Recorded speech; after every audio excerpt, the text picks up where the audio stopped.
There we go.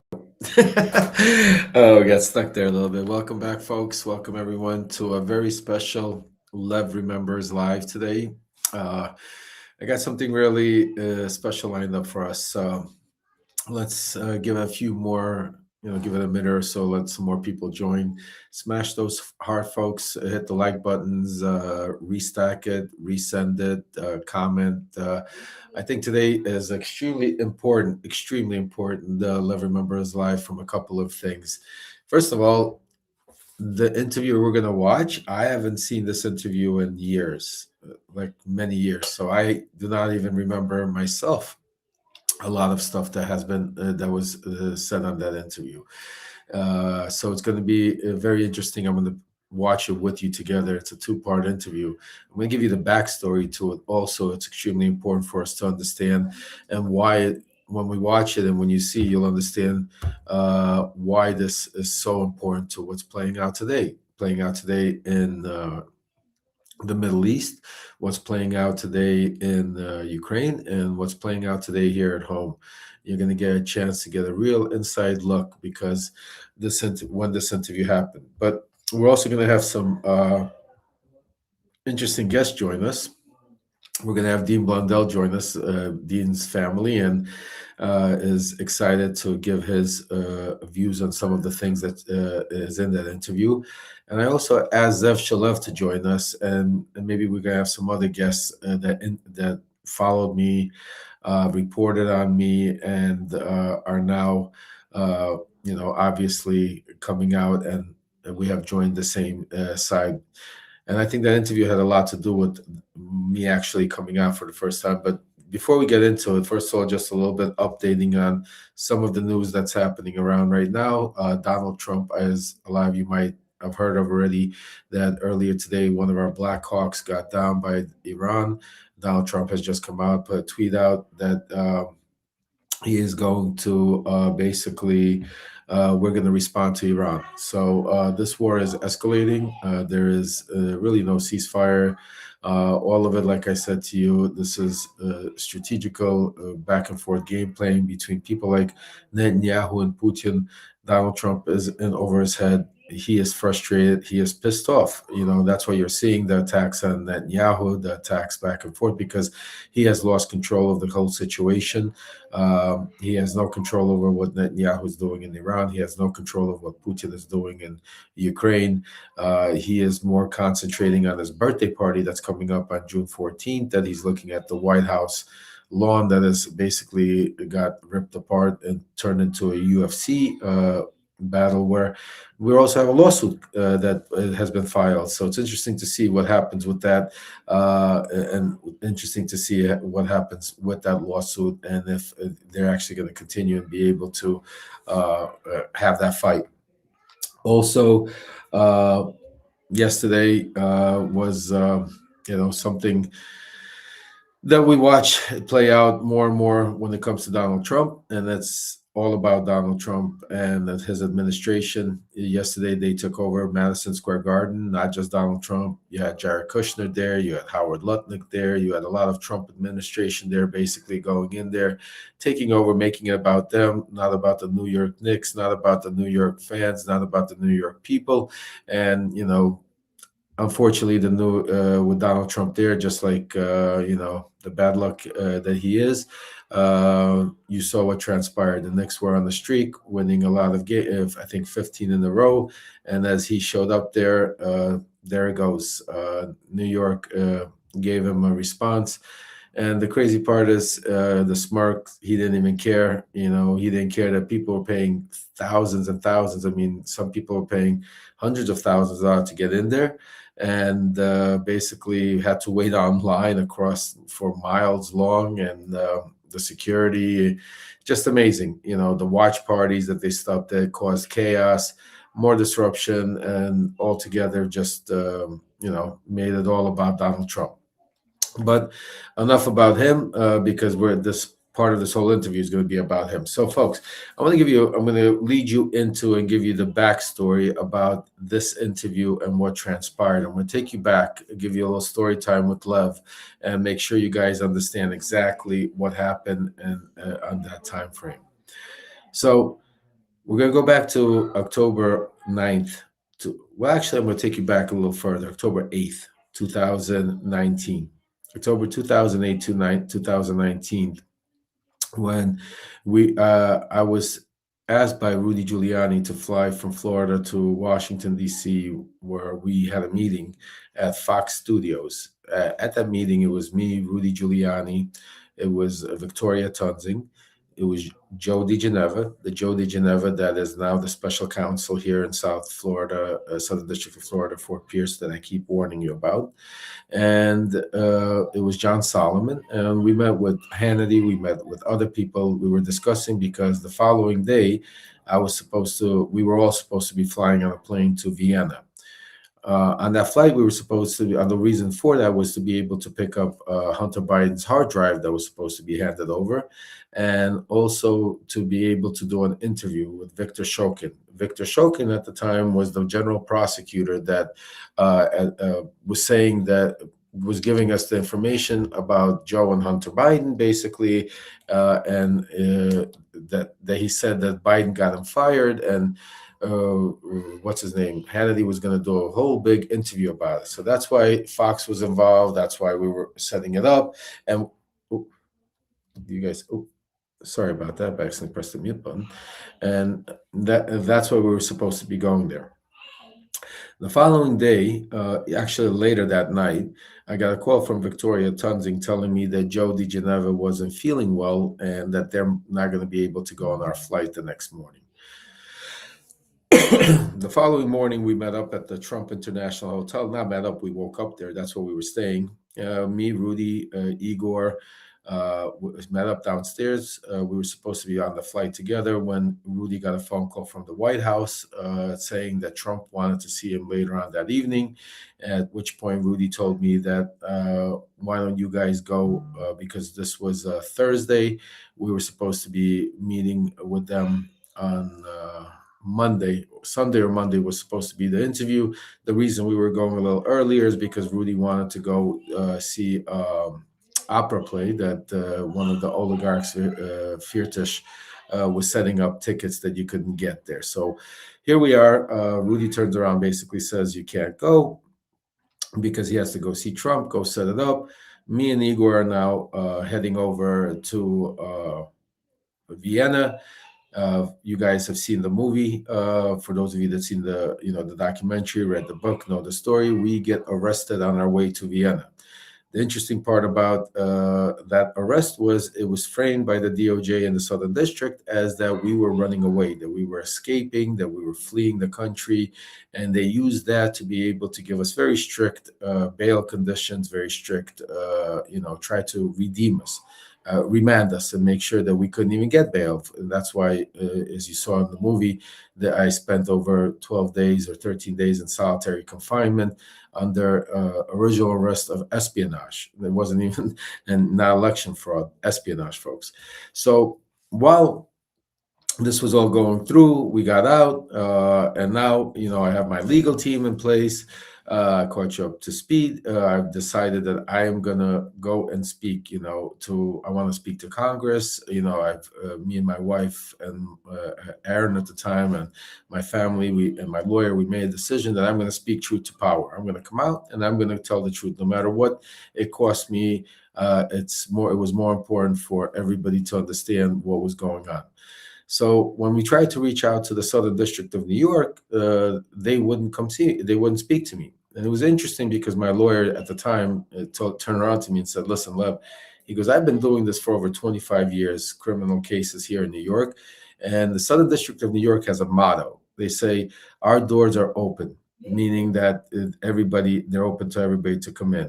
He goes, "And I'm surprised. This is the first time where they're literally not wanting to listen to you. This is the biggest case, espionage. You're here with the president of the United States, and they don't want to sit down and talk to you to listen to what you have to say."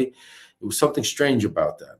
Later on, I found out the reason they didn't want to sit down is because folks, slam those hearts. I promise you, this is an extremely important 2 hours that you're going to get information that's going to really open your eyes to what's happening now. And I think it's extremely for a lot of people to know. So if you can, smash those hearts.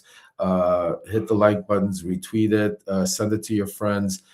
Make sure we get the algorithm going because we also have some special guests joining us. Really, really important information you're going to get today, and you're going to see this is 7 years to the date. We're about 7 years from now, and you're going to see exactly what was said, how it was said, and where we are today. So now going back to it, Southern District didn't want to talk to me. They didn't want to listen to me. They didn't want to hear. They didn't want to know what was going on. I remember sitting with my attorney one of those days, and we were talking, and we couldn't understand what was happening. And I said to him, and I said, Joe, his name was Joe Bondi. I said, Joe, I want to do a live interview. I need to go live because the media was destroying me. I mean, the moment you woke up, the television from CNN, MSNBC, Fox, New York Times, Washington Post, every single, I mean, I'm talking about international, worldwide. My kids couldn't watch TV at all. We couldn't, because anywhere you would turn the TV on, anywhere for like 6 months until COVID, folks, until literally COVID hit, that changed the news cycle. Every single day I was on TV. My face was plastered all over TV, talking about how I was a Russian spy, how I was, this mobster, how I was painting me out to be the biggest criminal, to somebody that basically they were trying to discredit, not to be able to go. So the one thing that I would not do, no matter what, is go testify. And if I did testify, to make sure that my testimony wouldn't matter, and then make sure that my testimony wouldn't be looked at, in the same way. They were trying to paint me out to be a liar, a fraudster, a criminal, to be able to secure whatever I said. So when I came out to my attorney and I said, look, Joe, I want to do this. I want to do an interview. Let's start. And, we were getting requests from everybody, from, obviously Rachel Maddow, Anderson Cooper. I mean, every television station around the world, they wanted to do an exclusive interview. They want to talk to me. And I said to Joe, can you narrow it down to the top two? So Joe narrowed it out to the top two, and we were under the understanding, as Joe said to me, look, if you're going to do this, you're going to keep quiet. You're going to sit next to me. I'm going to do all the talking. You're just going to answer a couple of questions. We're going to get the point across. And that's basically the rules, because the Southern District of New York, first of all, does not like when defendants go and speak about, while they're on indictment. Second of all, they're going to watch very carefully what you're saying, and they're going to use every word against you in court. So, no, we're not going to allow you to speak, to do an interview, especially with Rachel Maddow or Anderson Cooper or any of these top reporters. They're going to rip you apart. And I said, Joe, listen to me. The one thing I need to do is, you guys know me by now already, that I'm a little bit different of a human being. I said, look, I respect that and I understand that. And I said, look, I know this is typically what is meant to be, but I need to be able to, people need to hear my voice. People need to understand that I'm not some Russian spy, that I'm an American citizen, that I grew up here, that this is my country, that I'm, good, bad, or indifferent. I made mistakes. I did something wrong. I could see what I did wrong, but I didn't do it because I was trying to hurt our country. I was doing it because I was under a cult impression that I was literally that I thought I was saving our country. So anyway, folks, after a long debate going back and forth, finally we narrowed it down to two. It was Anderson Cooper or Rachel Maddow. I'll never forget that day when Joe calls me up and he goes, okay, so we have to make the choice. Are you going to go with Anderson Cooper or Rachel Maddow for the exclusive? And I go, we're going to go with Rachel Maddow, I think. And I said, but before that, let me call my wife. And I called my wife and I said to her, I said, honey, I said, who do I think we should do? She goes, are you kidding me? Is that even a question? Of course, Rachel Maddow. And I laughed because if you saw the documentary, Rachel Maddow was like basically the Antichrist in our house, because she was so Donald Trump and MAGA was, she would rip us apart every day on TV, that basically I wouldn't even allow my wife to watch Rachel Maddow. So it was only kind of fitting, that we would that if I'm going to do my interview and exclusively and talk about things that I'm going to do Rachel Maddow. So I'll never forget. We call up. I have Joe. He calls up Rachel Maddow, and we set up the interview. And the interview was going to be, my attorney set up very important conditions of how this is going to go down, because remember, I was facing life in prison, folks. I mean, these people want to put me away from 20 years to life in prison for literally, to this day, what doing exactly what Trump was telling me to do, doing what Woodcock and all of these guys are, and Kushner are doing right now. So long story short, we pick Rachel Maddow. Rachel Maddow comes down. We're doing it in my lawyer's office, and they set up the whole office. They set it up to take over and set up the interview.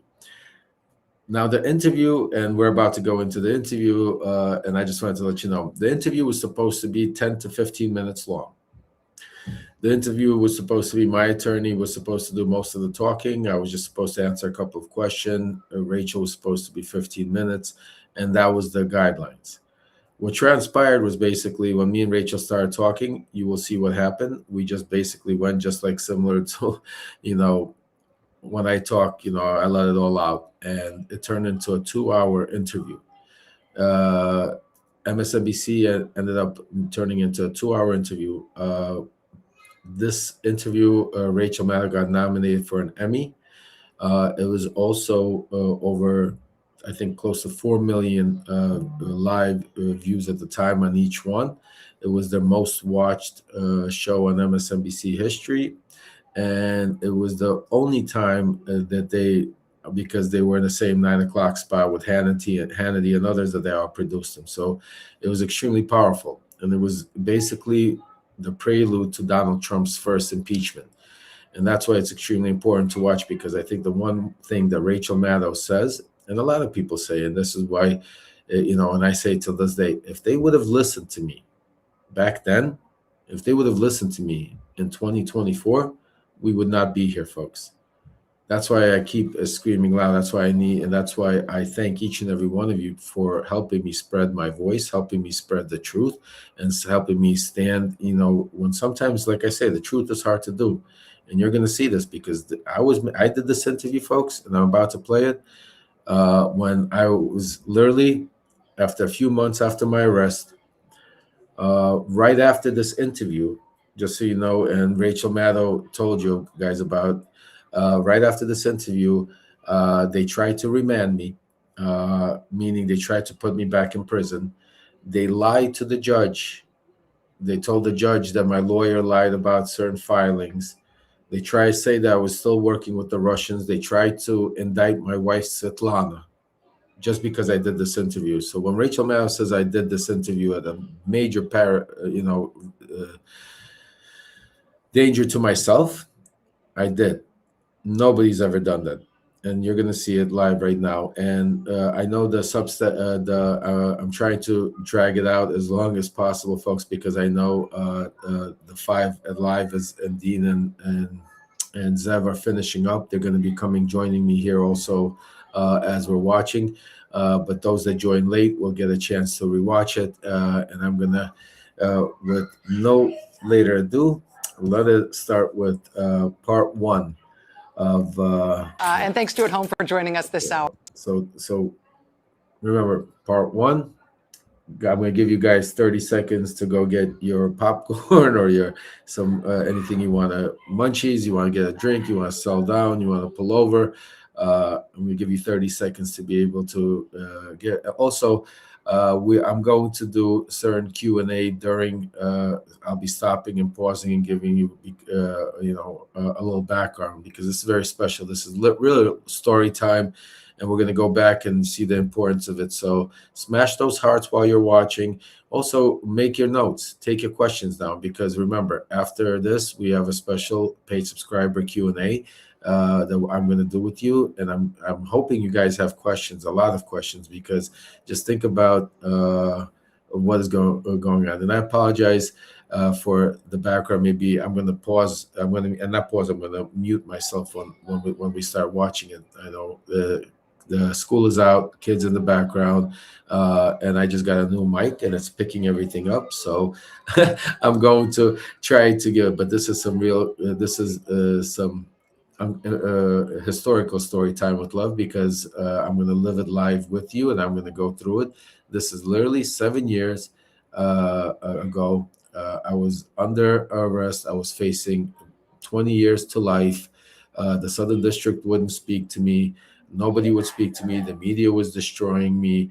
And I made a decision that I'm going to speak, and I'm not, and I don't care. And since then, I've been speaking up. So let's start watching this incredible, interview. So I hope you guys learn, enjoy, and I will catch you and the flip side. Here we go.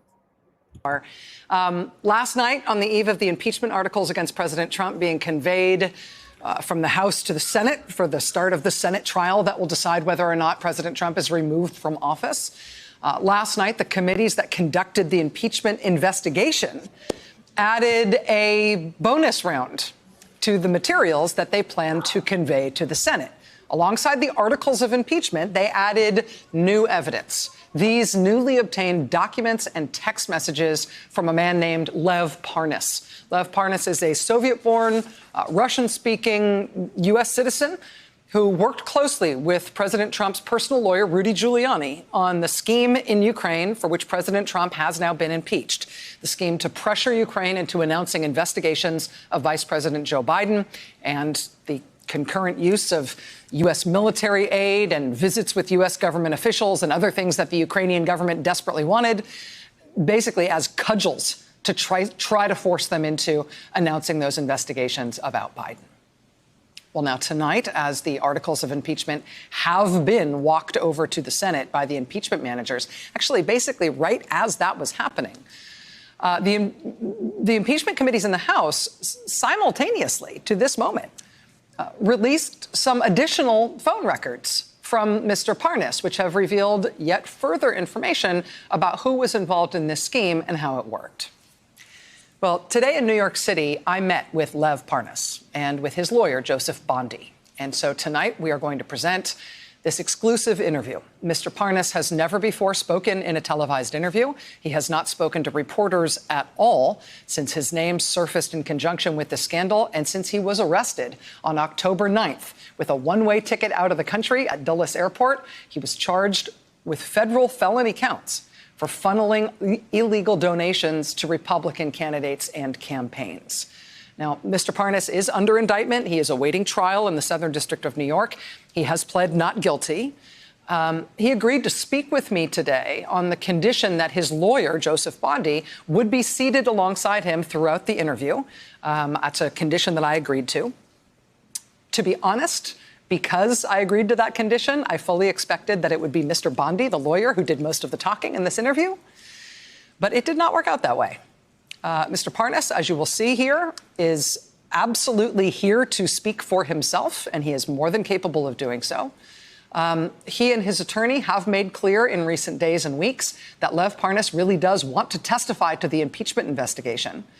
That said, I can't stress enough that he right now is out on bond awaiting trial in federal court on serious felony charges. So the decision for him to do this interview with me today is very unusual. People in that circumstance in terms of federal felony charges don't typically do media interviews, but they agreed to just sit down with me today and we did it. Let's get right to it.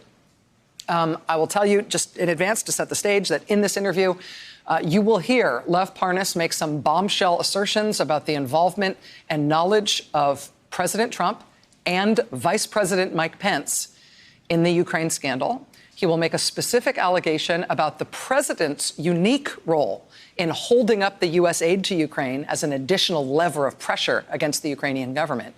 You will also hear fairly explosive allegations from Mr. Parnas about Attorney General William Barr. He also makes some allegations about several other members of the cabinet. We'll talk about some of those tonight, and we're saving some of those to talk about tomorrow so we can do some additional reporting around them. But on top of all of that, as Mr. Parnas, you'll see, makes clear right off the bat, right at the stop of our interview, he knows that in addition to all the things he is telling you tonight and that have been revealed in these documents in conjunction with the impeachment investigation, in addition to all of that, he says he still has yet more to share. All right, here we go. Mr. Parnas, Mr. Bondi, thank you both for agreeing to do this. I know that this is a leap of trust to speak publicly in this way for the first time. Thanks for both to you for agreeing to it. Thank you for having us here, please. Let me ask you first, Lev, did you know that these materials that you had handed over to the Intelligence Committee were going to be released publicly last night? It's landed with quite a splash. It's very provocative material. Were you aware that it was going to be made public? No, I didn't. It was a very incredible day. I mean, it was a godsend that we were able to, with Joe's help and being able to get that in time, because we didn't think we were going to make it. Because we stayed up till, I think, 2 in the morning transferring over stuff to the House that night. And what was the deadline in terms of the time pressure? I mean, Joe... I think the deadline was trying to get these things to HPSC, the Intelligence Committee, before the transmission of the articles of impeachment. Because with the articles goes the record. And we had reason to believe certain pieces of what we were turning over would be put into the public record. We just weren't sure when that would be. And we had no idea what it would be. Let me ask you, in terms of what we have seen and what they released publicly, not everything was released publicly, some was held back. But in terms of what we've seen publicly, is it all look authentic to you? Does any of it seem to be doctored? Is it all what you were expecting to see in terms of what you handed over? Yes. Absolutely. Are you still putting together more information to give Congress, or do you essentially feel that the deadline is passed now that this information is going to the Senate? No, we're going to continue making productions as we get materials from the Southern District and anything that we could possibly continue to find on our own through the cloud or whatever it may be. We're going to continue to provide things until we're told not to. Lev, why do you want to testify to the impeachment investigation? I want to get the truth out. Because I feel it's important for our country. I think it's important for me. I think it's important for the world to know exactly what transpired and what happened, because I think there's a lot of things that are being said that are not accurate, and I just want to make sure that they're accurate, because things happen that need to get out, and I think the world needs to know. What do you think is the main inaccuracy or the main lie that's being told that you feel like you can correct? That the president didn't know what was going on. President Trump knew exactly what was going on. He was aware of all of my movements. I wouldn't do anything without the consent of Rudy Giuliani or the president. I have no intent, I have no reason to speak to any of these officials. I mean, they have no reason to speak to me. Why would President Zelensky's inner circle or Minister Avakov or all these people or President Poroshenko meet with me? Who am I? They were told to meet with me, and that's the secret that they're trying to keep. I was on the ground doing their work. In terms of the president and what he has said about you, he said about you and Mr. Fruman, Igor Fruman, I don't know those gentlemen, I don't know about them, I don't know what they do. You're saying that was not a true statement from the president? He lied. I mean, we're not friends. I mean, when you say friends, I mean, me and him didn't watch football games together. We didn't eat hot dogs. But he knew exactly who we were. He knew exactly who I was, especially because I interacted with him at a lot of events. I had a lot of one-on-one conversations with him at gatherings where they would have special, like these round tables where there would be only 6 people at a table. We've had several of those. And basically, I mean, I was with Rudy more than, 4 or 5 days out of the week. I mean, and I was in constant contact with him. So, and I was with Rudy when he would speak to the president plenty of times. I mean, so it's just ludicrous. You've been with Mr. Giuliani when he was on the phone with the president? Absolutely. And how would you know that he was on the phone with the president? Would it be on speakerphone, or you could just hear it? Several times it would be on speakerphone, where he would like start the conversation on speakerphone and then take it off and then go somewhere sideways, to talk to him. But a lot of times it would be on the golf course when we were golfing together. Especially, I remember during the Mueller times where Rudy, I remember, said something that he didn't appreciate or was taken out of context, and he was screaming at him so loud. That's why when I watched the impeachment and I saw the testimony about the Sutherland, that I could understand that you could hear President Trump talking next to, like I heard him several times when he was with Rudy. Because he speaks loudly on the phone. Very loudly, yeah.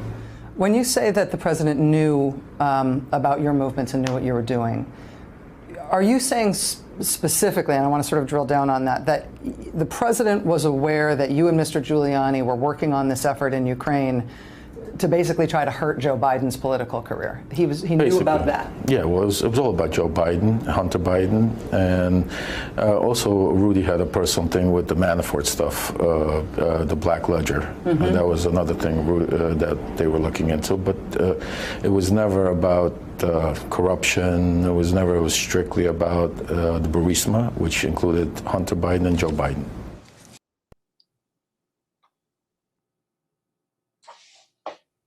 Oh, I can't hear you for some reason. Oh. I could hear you in the earlier version, but I can't hear you now. So I don't know if. Let me there. see. Now you're hearing. Now I hear you. Hello. Oh, okay, great, awesome. I wanna pause it there for a second, guys. I want to welcome Zev Shalev, special guest, and I'll tell you why, guys. Zev is very special to this situation, and thank you for joining us, because Great to be Zev investigated me when this whole thing blew up, as I was one of the individuals that was, like you see how hard Zev investigates the Epstein files. I was on the other side of Zev, and that's why, it feels so great that me and Zev could now be working together on the same side, trying to get truth out. And I wanted to see Zev join. Zev, do you remember this interview? I know you definitely seen it at some point. Do you? I have seen it, but it was not recent. So, and this is a while ago, right? I mean, Right. for all of us, I went back into my files just to prepare for this, and I was like, oh my gosh, what are we talking? 2021? What is that? When are we talking about? 2020, yeah, right after, literally about 4 months after my arrest, and we just started, so we're just about to get into it, so it's perfect timing. I want to watch a little bit of the clip, and we could talk about some of the things that I mentioned back then that are playing out, how we've come full circle, and how we're here right now. I think it's important, so I'm going to play it. But some of the things that I want you guys to hear and understand there, and that is extremely important, that that you heard Rachel say. The timing, and I give you a little quick how things that are happening now is extremely important. So you heard there that Rachel asked the timing of us getting the information over to HIPSI, to the Oversight Committee. The reason why it was taking, why we weren't able to, why it took us, literally till the last hour to be able to hand it over to them, to be able to get it in the record, was because my co-defendant's attorney at the time, Todd Blanche, the same Todd Blanche that now is the Attorney General here of the United States of America. Todd Blanche was in court fighting my attorney, Joe Bondi, saying that not for the court not to release these documents to the Oversight Committee. Todd Blanche was arguing, saying that the documents should be sealed, that these are national security, and that they should not be transferred over. We won. The judge ruled on our behalf, and we won. And just to give you a little quick story, Joe Bondi, with one of his legal aides, literally drove from New York to Washington, D.C. In a car with air conditioning on, because there was so much information on the hard drives that they handed over that the computer was downloading it, kept overheating. So they had to have the literally air conditioning on, having the no relationship, by the way, to Pam Bondi, guys. Just in case Joe Bondi, Pam Bondi, two different people. For those of you, yeah. So they got it there, and literally within 2 hours prior to the deadline of Pelosi and them handing over the articles. And I'll never forget when they reached out to me and they said to me that we do not have time to go through all of your records to be able to give you some sort of protection against everything. We won't make it into the filings, the deadline. And my option was I had to basically hand everything. It was back then. It was Dan Goldman, who was now he's the congressman. But Dan Goldman was the chief attorney, prosecutor, the questioner. I think he was the oversight committee for the Democratic oversight. He was the head legal counsel for the head over. And I remember sitting with Dan Goldman, and Dan Goldman goes to me. He goes, "Listen, we won't be able to give you immunity on anything. If you hand over all your stuff, it's fair game. You might get indicted and charged with other stuff. And I'll never forget Joe Biden. He's like, we're not handing anything over. I was like, no, let's stop for a second, Joe. We're handing it over. And we handed over everything I had, just so you understand, and over to the House Intelligence Committee, to the impeachment committee, to be able to. And that's why out of all those articles, we were able to get in. But I thought the interesting part for you guys to understand that even back then, Todd Blanche was playing an important part of protecting Donald Trump, protecting the cover-up. And it doesn't go, this conspiracy with Todd Blanche goes back many, many years. That's interesting for these confirmation hearings as well. Right. That'll be really interesting. And that's why I'm playing this. I think I'm going to even send it over to Raskin and them for them to remember how long he's been protecting Trump and going back 7 years. So I'm going to play it. If there's anything you want me to stop, Zev, just, pick up your hand or I got to just say one thing quickly. Yeah. The truth must set you free, because you look a lot better now than you did then. And I don't know how you do it. It's been a while, and you look fantastic. So good for you for doing that. And I looked at some of my reporting and said, I described you as a real key operative. I think I said you were the tip of the spear of Rudy Giuliani's operation. And in fact, that's what you were. I can't believe we're sitting alongside and we're colleagues these days, because it's a hell of a transformation. So congratulations on that. But let's watch it and we'll talk some more. Thank you, Zev. Here we go, guys. It's all about the Bidens. It was never about corruption, strictly about Joe Biden, Hunter Biden. In terms of the involvement of the president here, Mr. Parnas went out of his way to assert that not only was President Trump aware of what he and Mr. Giuliani were doing on his behalf in Ukraine, trying to gin up this investigation to hurt Joe Biden. Mr. Parnas says that the fact that he was working for President Trump is a point that was made explicitly over and over again in a very formal way in his dealings, in his meetings in Ukraine. Your attorney told a federal court in New York that you were both Rudy Giuliani's clients and you were working for Mr. Giuliani in his capacity as personal attorney to the president. Correct. Which, by the transitive property, makes it seem like you were working for the president of the United States as part of his legal defense. Yes, absolutely. And so did anybody in the U.S. government or Mr. Giuliani actually convey to officials in Ukraine that you were there as a representative of President Trump? Absolutely. To each one of those officials that I put Rudy on the phone with Minister Avakov several times, Ivan Bakanov, Yuri Lutsenko at the time was the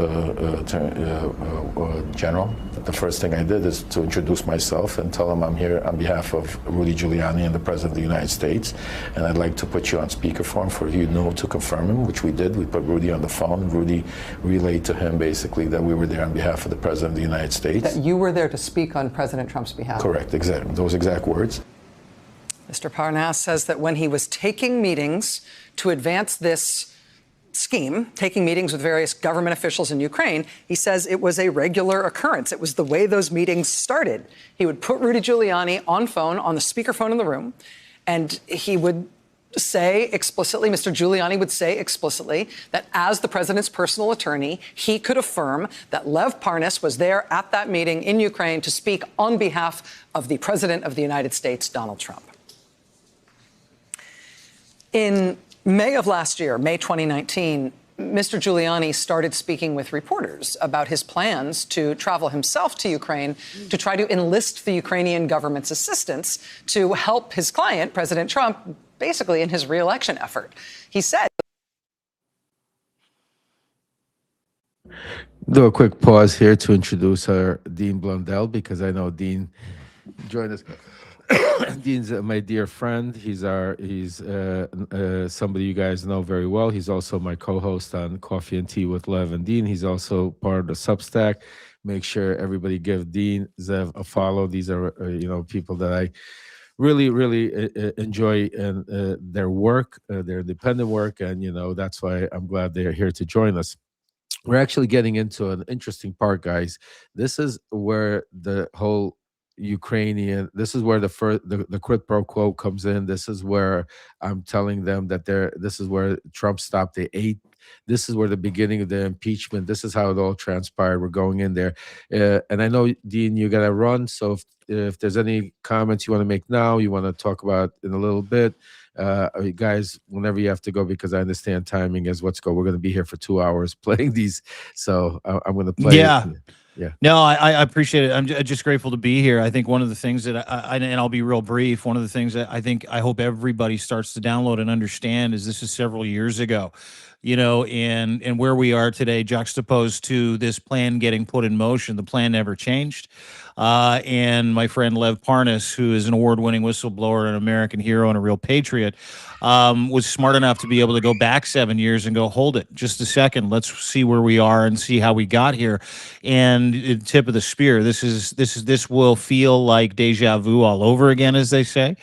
And think about today, and then think about what we're playing and how Lev has curated this interview, and what the important aspects of this are that are leaning into, where Donald Trump is with the Putin regime, where he is with Bibi, where he is, and where Russia is, what's going on in Ukraine. And the germination of this, which is fascinating, is again, I mean, this interview they're tarot cards with facts at this point. So that's all I wanted to say, is that I'm very well aware of what's going on over the next 2 hours, and I'm bummed that I can't be here for the entire 2 hours, because this is truly prescient stuff. And I'm really grateful that you're doing this to let people in, because context is everything right now, pal. You know that. No, I appreciate it. You guys are true fighters. And like Zev said, I didn't even realize it, but I think the timing is extremely important because of, the confirmation hearing that we're about to start playing out with Todd Blanche, how this all plays together, and to show exactly, because remember, Todd Blanche was on the legal team defending Donald Trump 7 years ago in October. Such an important point. Yeah. Thank you, Zev. So let's play it. I'm going to play it, and then we'll get back to it. He said he was going to Ukraine to try to get them to announce investigations into Vice President Biden, because that would be very helpful to his client. In the resulting firestorm of criticism, Mr. Giuliani's trip was called off in May. When he called off the trip, Mr. Giuliani made public statements criticizing the new government of Ukraine, saying that Ukraine's new president was surrounded by enemies of the United States. And for Ukraine, that was a really big deal. Right? Ukraine is a country at war with Russia. It is a country very much dependent on both the reality and the perception of their having strong support from the United States government. And so when Mr. Giuliani, as the president's personal attorney, started making public claims that the new Ukrainian president was surrounded by enemies of the United States of America, and that's why he wasn't going to Ukraine, at that point, the Ukrainian government kind of freaked out, right? That kind of criticism from the new U.S. administration for their new president in Ukraine, that's a potential death sentence for their country. So at the time that happened, Lev Parnas was in Ukraine. He was in Kiev at the time all that happened. And he told me today that he was tasked by Rudy Giuliani in that moment to crank up the pressure on the government of Ukraine, to make even more insistent and obvious and even more onerous this threat and this demand that Ukraine must announce investigations into Joe Biden or else. Did you meet with a Ukrainian official named Sergei Schaefer? Yes, I did. Sergei Schaefer is a very senior aide to President Zelensky. Correct. It has been reported, as far as we understand from public reporting, that you conveyed to Mr. Schaefer the exact quid pro quo, that you wanted Zelensky to announce investigations into Joe Biden, or military aid would not be released to Ukraine. Is that accurate? It was a little bit more than that. Basically, the message that I gave Sergei Schaefer was a very harsh message that was told to me to give it to him in a very harsh way, not in a pleasant way. Who told you to give it to him in a harsh way? Mayor Giuliani, Rudy, told me after meeting at the president at the White House. He called me. The message was, it wasn't just military aid; it was all aid. Basically, the relationships would be sour. That we would stop giving him any kind of aid. Unless there was an announcement made. Well, several things. There were several demands at that point. The most important one was the announcement of the Biden investigation. Did you also convey to him that the U.S. government would stop showing support for Mr. Zelensky, that they wouldn't attend the inauguration, or that? That was the biggest thing, actually. That was the main. Wasn't because at that time you have to understand the way Ukraine is. For President Zelensky winning on that platform, being a young president and not really having any experience, the number one thing, and being at war with Russia at the time, the number one thing for them was not even aid. And I know it sounds crazy, but it was more of a support from the president. Yeah. By having a White House visit, by having a big inauguration, by having all the dignitaries there. That was the key. And at that time, they were already aware because of their conversations with the embassy that Vice President Pence was supposed to come to the inauguration. It was already discussed, and they were planning it out. They were just working on days that would be good for him. Mm-hmm. At our meeting, I was very, very stern. It was a heated conversation from our part to him, basically telling him what needs to be done. I mean, basically me.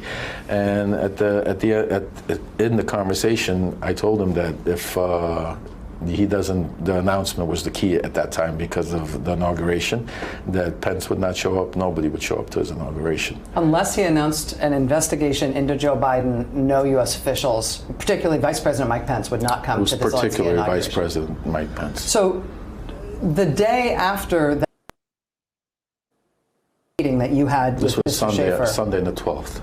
I believe it was the following day that, in fact, Vice President Pence's visit to the inauguration was canceled. Well, it was after my phone call. The conversation that I laid out to Mr. Schaefer was basically what I was told to do by Giuliani and the president. And then afterwards, I relayed back to them saying that he's going to get back to me later tonight and we're supposed to meet. Then around 8 o'clock or 9 o'clock at night, I text him back again saying, any word? What's the situation? And at that point, because on WhatsApp, you could see when a person disconnects you. And he disconnected me, our conversation. He basically blocked you, he blocked me. And I understood that was a no. So I called back and said, no go. And I remember really going, okay, they'll see. And basically the next day, Pence, to my awareness, Trump called up and said to make sure Pence doesn't go there. So,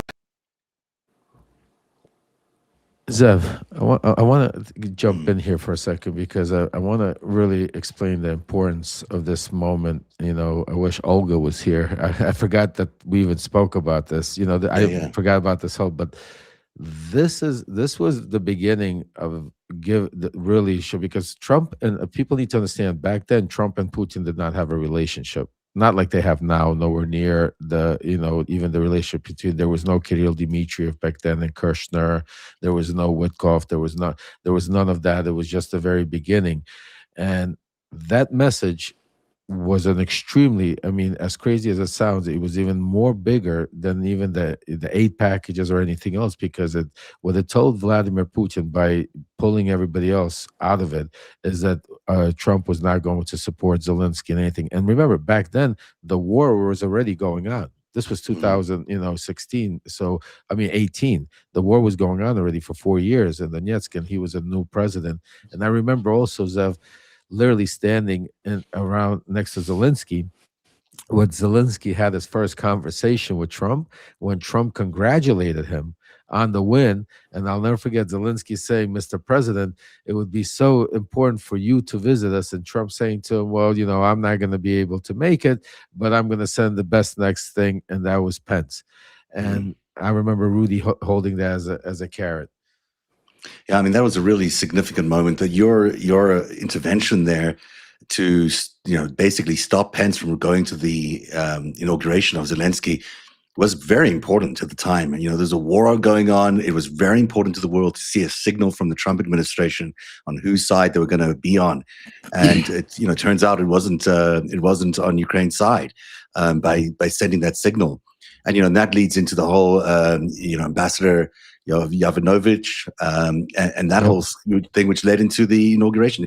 And there's a couple of, I've got some really cool slides from way back when, which you might appreciate. I don't want to show them all, but maybe I can show one or two. Yeah, please, please show me. From my research from way. This is incredible story time. I'm curious myself. Wow, this is awesome, Zach. So this is the deck that I did for the show that we were investigating you, and I don't know if you can see it there. There you go. Oh yeah. Yeah. Oh my This is that one God. moment. Remember this moment? This was a very significant Wow, day. yeah, this is when Kislyak, when he gave them the information about the Israelis. The Israeli Yeah. spy, So right? you, The yeah, information exactly, about it. Yeah, exactly. that's And he said, exactly, yeah. that I've got Comey off his back at this meeting. This is the one where he said, I've got the FBI off my back. But, this is also the Look at day the he met with date, the foreign right? minister. 2017. That's Yeah. right. Holy Look at shit. wow, Zev, this is guys, you are getting so this is incredible story time. You guys are getting incredible background. I'm definitely gonna send this over to the House Intelligence Committee. There's a lot of interesting stuff here. It goes into your Please, Zev, just share some. Some of this is your history with Oh this is wow. Firtash and all this circle around Firtash and how Wow. connected you were to all these people. And this was the scheme that we uncovered at Narrative. I think we were the That's ones who right. did this where there was a $500,000 payment and then a $3 million payment into Pete Sessions from the Super PAC. Yes, From yes. the Super PAC, America One Super PAC. That's right. Giuliani stole $500,000, and Lutsenko wanted to three. Wow, I love it. Yeah, and there's a couple of others here about just the history of all of it, but there's some looking ones with your face on it. So there's these.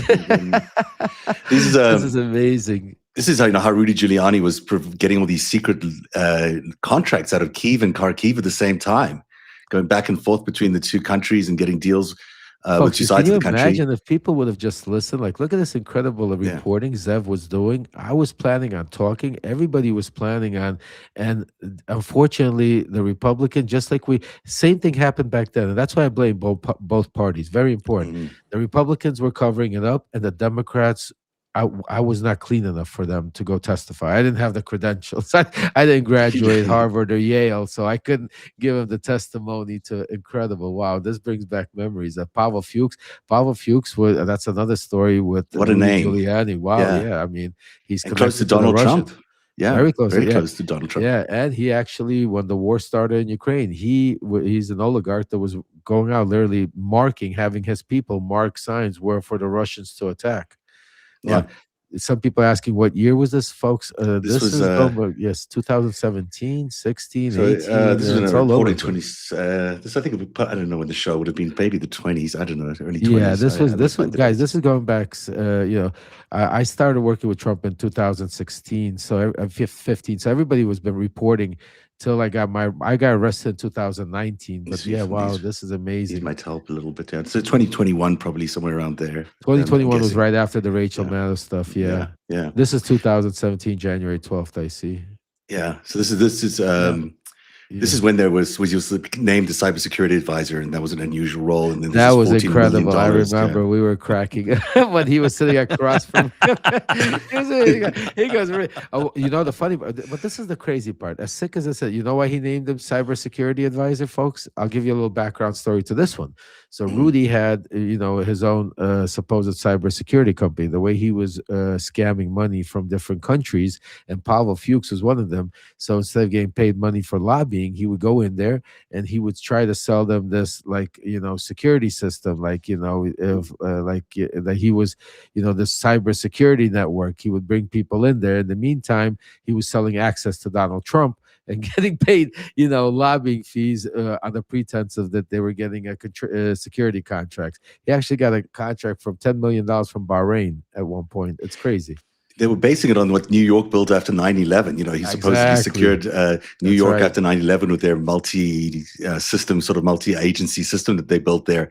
And then he started selling that after he was the mayor to all these different entities. And here you see that it's actually getting money from both sides of the divide in Kharkiv and in Kyiv. And I think the money from Kharkiv came from Pavel Fuchs, which is Donald Trump's friend. Yeah. Yeah, absolutely. So there was basically a backdoor payment to Trump and his bagman, essentially.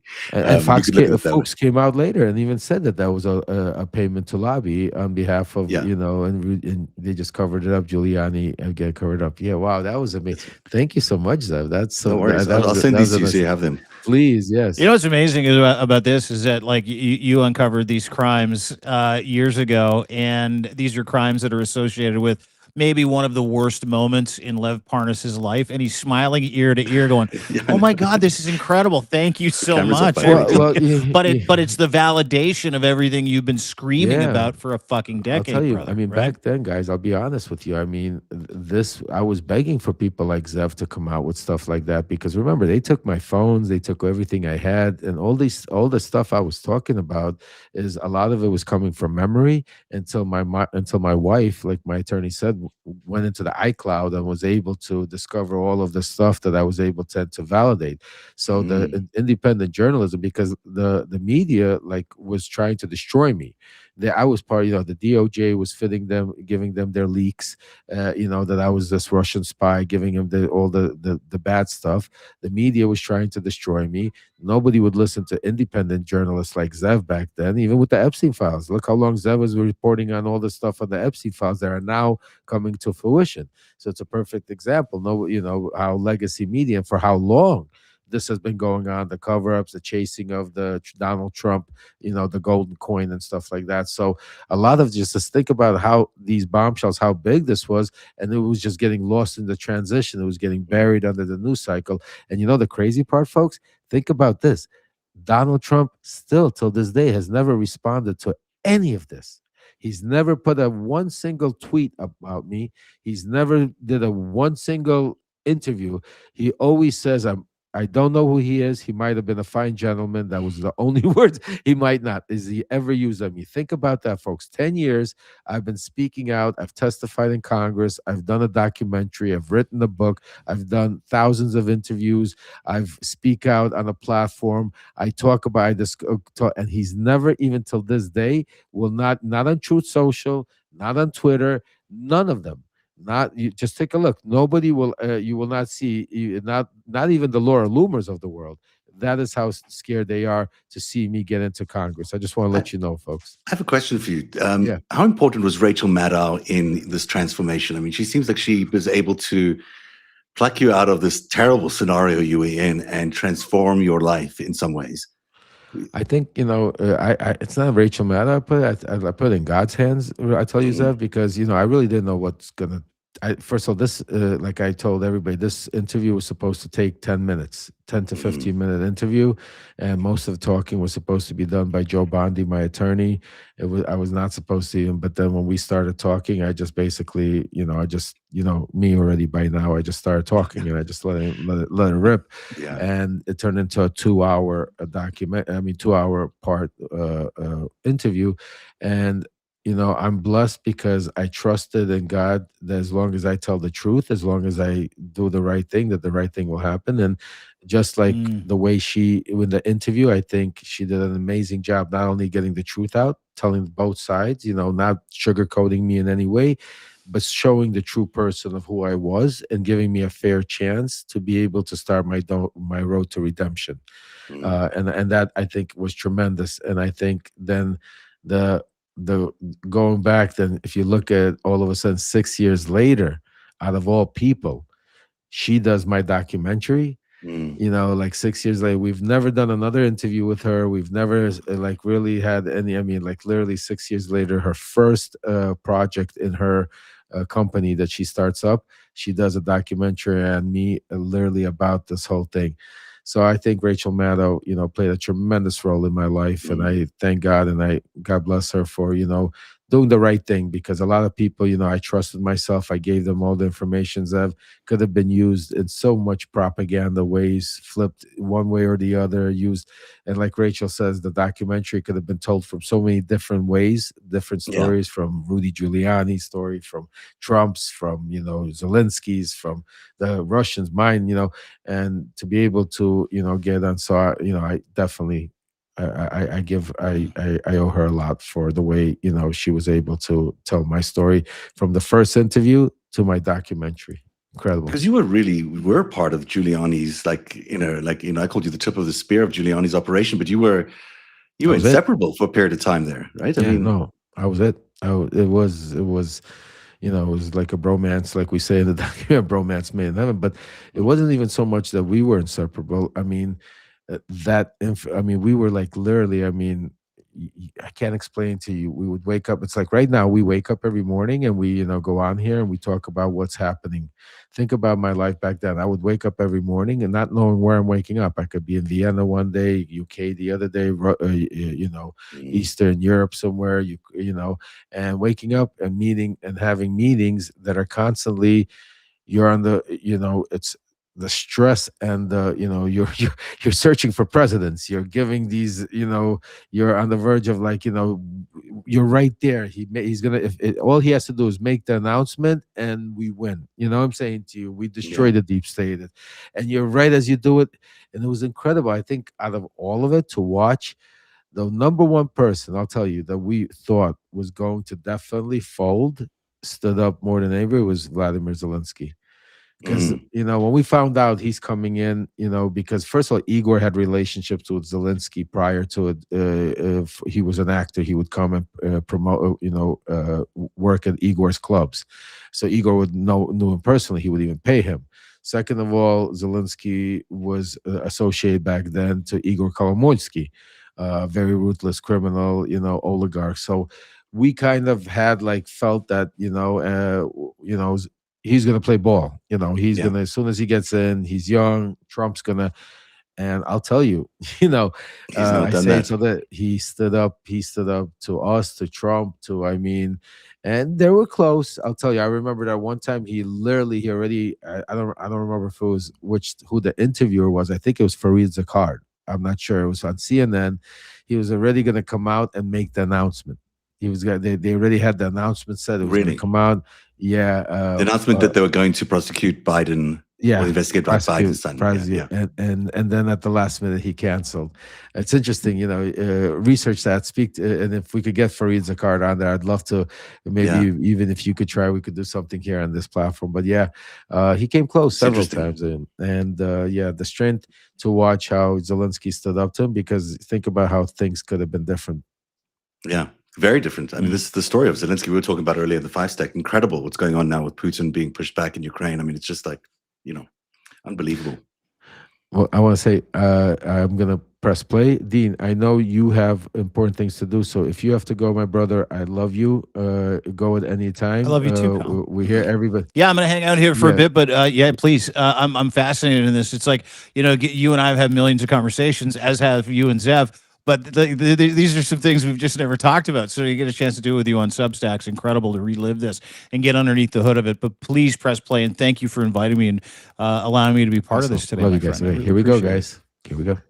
So you believe that Mr. Pence's trip to the inauguration was canceled because they didn't agree? Oh, I know 100%. To announce the investigations into Biden? Well, because there's the chain of events that was the key to where we are today. Because after that, let's take a look at what transpires. Within the next couple of days, all of a sudden they realize that now they get word, because obviously when Pence cancels, they get word that Pence is not coming. So now they realize that what I was telling is true. Now they realize, when I was threatening them on behalf of the White House, that if they didn't announce the Biden investigation, that Vice President Pence wouldn't come to the inauguration. They realize now, when Pence, in fact, canceled his trip to the inauguration when I said he would, they knew I was legit. That's essentially what he's saying. I love the line there that he quotes Mr. Giuliani saying, "Okay, they'll see." Like, they'll see what they get for telling you no when you demanded those investigations. They'll see. And in fact, Vice President Pence does cancel his trip to the inauguration within 24 hours. But for Mr. Parnas, that was a key moment for him in terms of being able to continue to work on this effort in Ukraine with credibility, because Mike Pence canceling his trip to the inauguration was a validating moment. It made clear to the government of Ukraine at the highest levels — this is a senior aide to the new president — this made clear to them at the highest levels that Lev Parnas was legitimately representing the president of the United States and the White House in this shakedown. So Vice President Mike Pence has his planned trip to the inauguration canceled after you were unable to get the Ukrainian government to commit to announcing investigations of Vice President Biden. Do you know if Vice President Pence was aware that that was the quid pro quo, that that was the trade, and that in fact is why his inaugural visit was called off? I'm going to use a famous quote by Mr. Sutherland. Everybody was in the loop. You believe that Vice President Pence knew that his trip to the inauguration was contingent on those investigations being announced? Again, I mean, I know he went to Poland also to discuss this on Trump's behalf, so he couldn't have not known. Let me ask you about this. So that's after the inauguration, September 1st, Vice President Pence goes to Poland and actually takes a meeting with President Zelensky of Ukraine. One of the unusual revelations we've had since the impeachment investigations was a Defense Department email that was made public through a Freedom of Information Act lawsuit. That Defense Department email is from the Chief of Staff to the Defense Secretary. He tells somebody else at the Pentagon, don't worry about it, this Ukraine aid, I'm paraphrasing, this Ukraine aid problem is all going to be sorted as soon as Vice President Pence meets President Zelensky in Poland on September 1st. That should clear this up. Correct. Do you understand why a Defense Department, somebody working in the Secretary of Defense's office might have believed that about that meeting? Well, I understand what was going on, so it makes sense to me because what was transpiring was every time, like I said to you, at every meeting, either Giuliani or I would have, or somebody from the Trump's government would have with the Ukrainians, they would always agree that they were going to make an announcement, and then they would walk it back. Mm-hmm. So after certain instances, President Trump was supposed to meet Zelensky in Poland himself. But then he used the excuse of the hurricane, but it wasn't because of. By the way, I know, Zev, you gotta go soon. So before you go, I wanted to stop right there and remind folks. Do you remember that hurricane? Remember he circled that, that the hurricane was supposed the famous pen? With the Sharpie pen. This is the hurricane we're talking about. I'm just reminding you the history behind all of this. He was supposed to go, and this is another thing that they, a lot of people still till this day miss, Zev, how much and how many people were in the loop, and they just focus on that term. And right? It's your famous line now for your T-shirts. I thought you made it up, but it wasn't even you. No, that's what I'm saying. It was Sutherland and the impeachment trial, because remember that he said, he goes, everyone was in the loop. Yeah. And basically, and that's why I think it's important that that a lot of people don't realize that Pence, all of them, even Bolton. That's the crazy part. Till this day, Bolton went there. Bolton, right before Bolton was let go by Trump. One of the reasons Bolton was let go by Trump, that Bolton went because Trump pushed Bolton into going and threatening Zelensky, and Bolton wouldn't do that. So that was the crazy part. It was a Bill Barr. I mean, you think about Bill Barr's involvement in arresting you in order to silence you. I mean, that was really the. Oh, we're gonna get to a lot of that. Yeah. Oh, we're gonna get to a lot of that. But I just wanted to go because I know you have to run by 5:15. I'm gonna play it. If you go, I want to, Zev, thank you so much for joining us. Thank Everybody, you so much. Make sure give Zev a follow. Incredible independent journalism, and we got a lot of more going to work together. But I'm gonna start playing it. Zev, you anytime coming in and out. Thank you so much. You're great. Thanks so much, Lev, and thanks everyone watching for taking time to learn more about Lev, because it's important. Cheers, everybody. Hurricane, it was because he was angry that Zelensky still didn't make any attempt or effort to make any announcement before he was going to meet him. And how do you know that was an excuse and that wasn't the real reason? Because I spoke to Rudy. Rudy would talk to me. We spoke about this every day. I mean, everything that was going on was discussed between me, Victoria, Rudy, the team. So President Trump is supposed to go. He decides not to go. Vice President Pence will go instead. He sends him instead, and basically he was supposed to go there and get it straightened out that Zelensky was supposed to make another announcement, and that didn't happen. And that's when Secretary Bolton went over there, and I think he has a lot to say. I'm not going to talk on this, but I think he's a key witness to his conversation with Zelensky and when he came back and why he left or got fired, or however you want to look at that. Just think about what I just said about Bolton right there. I didn't even remember that part, but literally Bolton has a lot to say. That's why till this day I say, if anybody wanted to, and I can't wait, that's why I'm running for Congress, but when we do hold accountability, trust me when I tell you, I'm going to bring in Bolton, hopefully, and all of us be able to get back to the truth. Because one of the things that's happening right now, and that's why I want all of you to pay attention, is right now what's playing out is you got Pulte, Bill Pulte, that has been put into DNI. This is the most breaking news. The reason why he's been put in there is because of this interview right here, because of what happened in 2020, the impeachment of Donald Trump and this whole Ukraine situation. The people in this interview that I'm talking about, like Joe DiGeneva, Victoria Tunzing, these are people that right now are in charge of this investigation with Bill Pulte.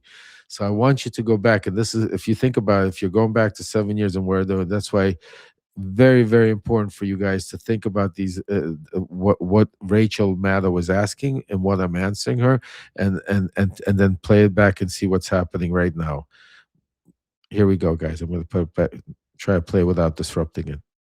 Let me make sure I understand what you're saying. When Vice President Pence went over there on September 1st, again in President Trump's stead, you believe, or you have reason to believe, that Vice President Pence was tasked at that meeting with getting President Zelensky to announce investigations of Joe Biden specifically. Yes.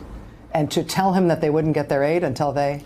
I don't know exactly what he was, but it was all, it's all the same. The investigation. Yeah. So, like I said, the aid itself was something that I think the president decided to do, but it was, I think, a reaction to that there was no announcement being made after so many attempts and so many promises. So holding the aid was the president's own sort of innovation to add to the leverage, to add to the pressure that people like you and the vice president and Mr. Giuliani and everybody else involved in this effort was putting on the Ukrainian government. Correct. When you say that Mr. Bolton may have things to say about this, did Mr. Bolton know that Vice President Pence was supposed to secure that agreement from Zelensky, that he'd announced these investigations? I don't know exactly what Mr. Bolton knew, but I know Mr. Bolton was definitely involved in the loop because of the firing of Maria Yovanovitch. Also, his interactions with Rudy Giuliani. They started butting heads. And he was not agreeing. It was, from Venezuela to Ukraine, Bolton didn't agree with Giuliani on the way of dealing with it. So there was tension there. There was definitely tension. But you believe he knows what the administration was pressuring Ukraine to do? Bolton, 100%. He knows what happened there. Lev Parnas in an exclusive interview with me today in New York City.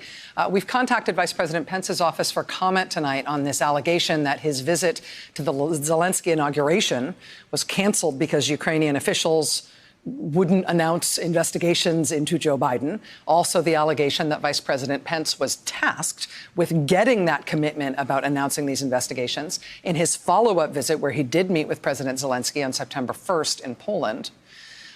We have asked for comment from Mike Pence's office on those matters. We have not yet heard back. We'll let you know if that changes. For his part, of course, National Security Advisor John Bolton has made clear that he would testify to the Senate impeachment trial if subpoenaed to do so. He has made public remarks to the effect that he has relevant information about the impeachment investigation, and that he knows things that other people don't know.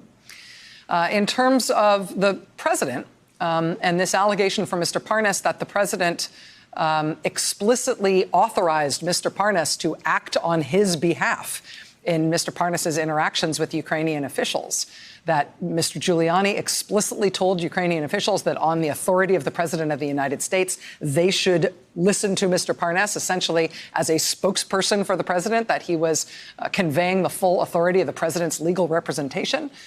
This allegation from Mr. Parnas, in addition, that the president was fully aware of and involved in all of his efforts to push Ukraine to announce these investigations. We have asked the White House for comment on Mr. Parnas's remarks tonight. We have not yet heard back. Again, we will let you know if that changes. But next, here comes the part about them going after Ambassador Maria Yovanovitch. Stay with us. There were notes that were released to the Intelligence Committee that were now released publicly.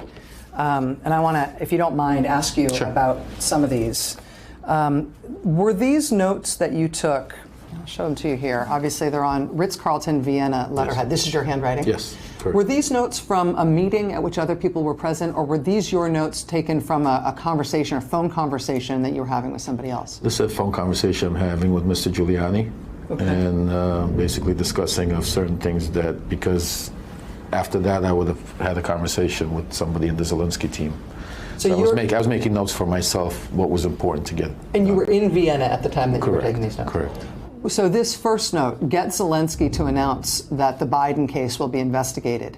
That's Mr. Giuliani tasking you that you should get that commitment from Zelensky? Yeah, that was always the main objective, correct.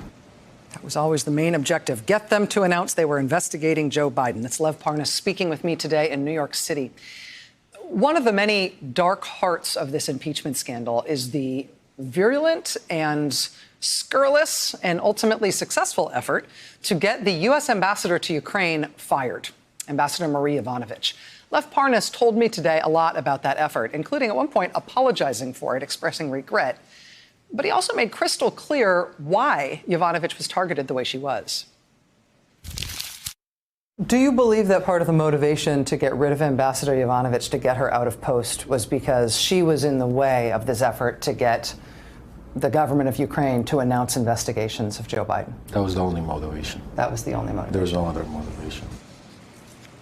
If Ambassador Yovanovitch was in fact targeted by Lev Parnas and Rudy Giuliani and President Trump and others involved in this effort to get her out of post, get her out of the way of the bogus Joe Biden investigation effort, our public understanding of that campaign, which was conducted allegedly for that purpose, our public understanding of that campaign against her took a very dark turn last night when information that Lev Parnas turned over to impeachment investigators revealed menacing text messages from a Republican congressional candidate named Robert Hyde, who appeared in these texts to be reporting in to Lev Parnas about surveillance of Ambassador Yovanovitch, asking Lev if he wanted her out and purporting to have a contact inside her security team who could facilitate such a thing. I asked Lev Parnas about those menacing text messages today. He told me that he did not take Robert Hyde seriously, either in general or in relation to those messages. He agreed that the messages were disturbing, but says he never believed Mr. Hyde's assertions about this purported surveillance, nor did he believe that Ambassador Yovanovitch was in actual danger. Watch. Who is Robert Hyde?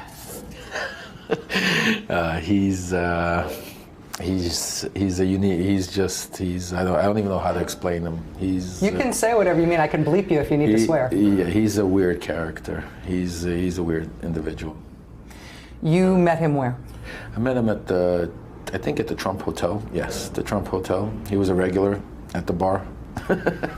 So we now have your text messages with Mr. Hyde that get into some very dark territory when it comes to Ambassador Yovanovitch. Why did, at least from the string of text messages that we've seen, it seems that it sort of starts, at least what we've got, is you texting him what appears to be anti-Yovanovitch information. Correct. Why were you sending him that stuff? Well, some of the text, they're not going to the beginning of our text message. This was just some of the WhatsApp stuff, which was very little. But Robert Hyde was I don't want to say somebody that would hang around, because he did know all these. He didn't know the president, and he didn't know Rudy Giuliani, but he did know McCarthy. He knew Roger Stone. He knew all these. I mean, because it was like a breeding ground at the Trump Hotel. So every event would be there. So everybody would hang out there afterwards. All the meetings would be there. So it's basically, you would see the same people every day. All the same congressmen that supported the president would be there, and nobody else. So he was a fixture on site. He was always there, but he was always drunk. You struck up enough of a relationship with him to be texting with him. Well, yeah, it was more of Igor had more of a relationship with him. He just couldn't speak with Igor, so he would text him, because they were usually after we were done for the night.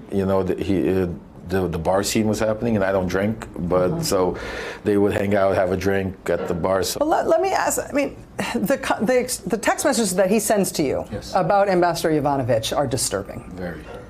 What is the context of these text exchanges? He appears to be giving you very specific information about the ambassador's movements, about her location, about her security situation, calls her the B word over and over again, very hostile to her, and seems to be monitoring her whereabouts. Correct.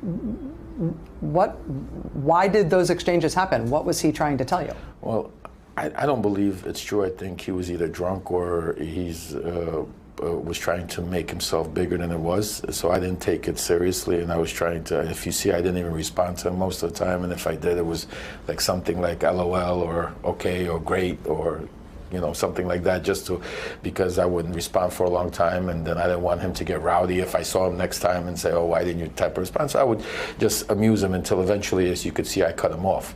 Because what happened is when he sent me those, I got disturbed. I was like, whoa, this is crazy. Like, is this guy off the wall? So I called up, I think it was Joe Ahern, who was my contact at the Super PAC America First, that knew of him also because he knew all the donors, and I asked him because I said, well, is this guy off the loonies? And he told me that stay away from him because he's just got into something with, I think, Greg Pence, Mike Pence's brother, and thinking that the Secret Service is after him and somebody wants to kill him. And I don't know exactly what happened, but that was my end of once he started texting me that was our end of our relationship. Well, the texts where he was supposedly reporting on the whereabouts of the ambassador went on for a week. I mean, it wasn't like one drunk night. This went for 7 days. Well, he couldn't have been drunk the whole time. No, he's drunk all the whole time.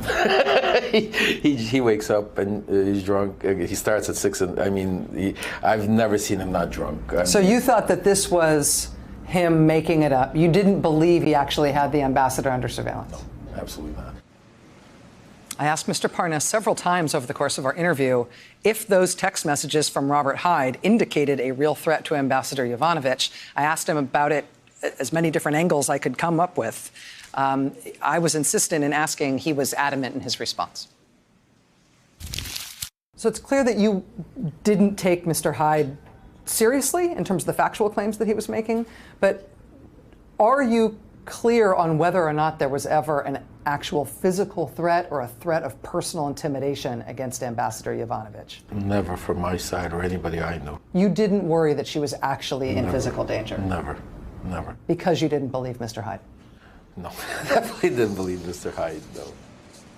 We contacted attorneys for Ambassador Yovanovitch tonight to let them know about these statements from Mr. Parnas about this possible threat to their client. They are not commenting tonight. But we've got more ahead, including what ends up being a very difficult conversation about the Attorney General of the United States, William Barr. Did Rudy Giuliani tell you he'd spoken to the Attorney General specifically about Ukraine? Not only Rudy Giuliani. Victoria and Joe, they were all best friends.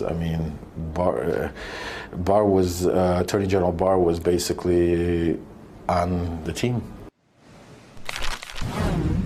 Small point of personal privilege. One of the weird things for me over the past few months is that right at the time the House announced impeachment proceedings against President Trump, I, right then, that week, was publishing a book called Blowout about the oil and gas industry. And in the book, I used the story that I thought was an interesting sidebar story about a natural gas tycoon named Dmitry Firtash. I used him in my book as the vehicle to tell one story of how Russia was deliberately corrupting countries like Ukraine that they wanted to keep in their orbit, and they were using energy to do so. And then as the book was coming out, none other than Dmitry Firtash was revealed to be one of the forces at work in this corruption scheme in Ukraine to try to smear Vice President Joe Biden and fire the U.S. ambassador and withhold U.S. aid to that country and hurt them in their fight against Russia and the whole thing. It was uncanny. It was totally unintentional on my part. It was like a little bit of an academic news world car crash. But now, today, the Dmitry Firtash factor here has at least become a little less mysterious. Dmitry Firtash, like Lev Parnas, the man who I interviewed today, is under federal indictment. In Mr. Firtash's case, he's under indictment on multiple serious felony corruption charges. He's fighting extradition to the United States. He's currently under house arrest in Vienna. Federal prosecutors in the Firtash case have called him an upper echelon associate of Russian organized crime. The reason I say this got a little less mysterious today is that in my interview with Lev Parnas this afternoon in New York City, he spelled out basically what this oligarch, Dmitry Firtash, was doing in the middle of this impeachment scandal with Rudy Giuliani and the Fox News-friendly attorneys, Victoria Tensing and Joe DeGeneva. and how it all ultimately brings us to the desk of the Attorney General of the United States, William Barr.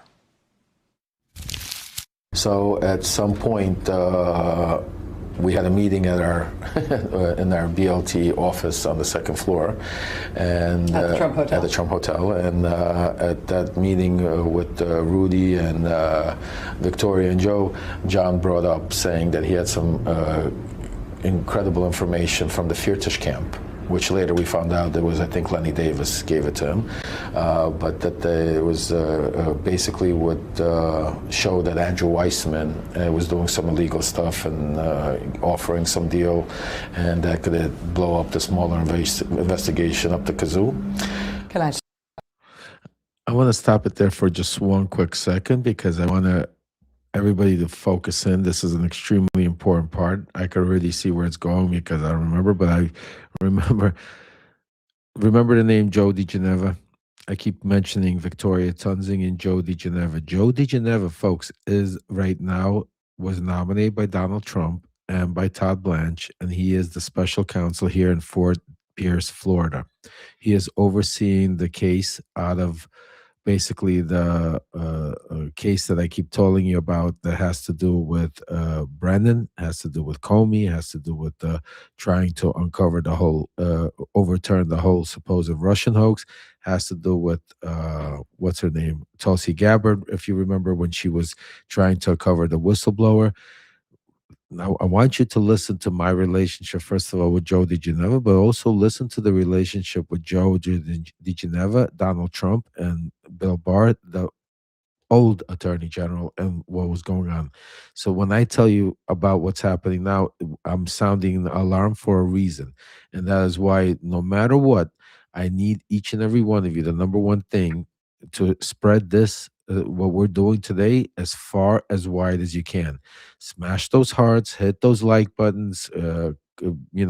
Today is about spreading this word, because folks, there's nothing better than documented evidence from 7 years ago. What's happening right now, they can't say that somebody made this up. This is facts, and this is what I want us to be able to, because what's coming down the pipe, when CNN and MSNBC and Fox and everybody, pundits on all of these Substacks, are going to start saying breaking news, we have indictments coming down, I want to try to stop it before it happens. The only way we could stop it is keep spreading the news, keep talking about it, trying to get in their way. So this way, because the more difficult we make it, the more we could do it. So the number one thing I ask each and every one of you is watch right now and share. All of you that are joining late, I want you to know I will be putting out this later. So make sure to subscribe if you can, become paid subscribers, so to be able to get and watch this and see it and comment.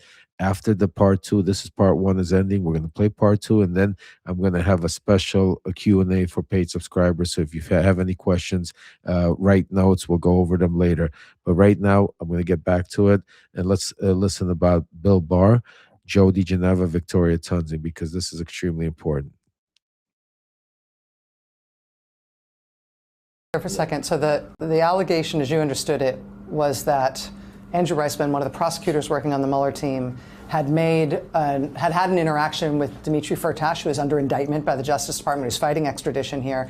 And that interaction, Mr. Solomon was saying, would be something scandalous that would discredit the Mueller investigation. Correct. So we were tasked basically with trying to establish a relationship, and specifically to get information to try to discredit the Mueller investigation. Absolutely, yeah. And basically, we went I was given certain documents by John Solomon that would validate to Dmitry Firtash that I was in the loop and that I knew what was going on, because Mr. Firtash is a gentleman that just doesn't see anybody, and it's it's impossible to even get to meet with him. For us to be able to receive information from Firtash, we had to promise Firtash something. Mm-hmm. So for Firtash, it was basically telling him that we knew his case was is worthless here, and that he's being prosecuted for no reason. That basically it could get taken care of. That was your offer to Mr. Firtash, correct, that correct. We can get this prosecution of you dropped. Your extradition case, correct? Yeah. So that was basically the situation at that point. So the exchange with Mr. Firtash was going to be, you provide us information that will be detrimental to public perception of the Mueller investigation.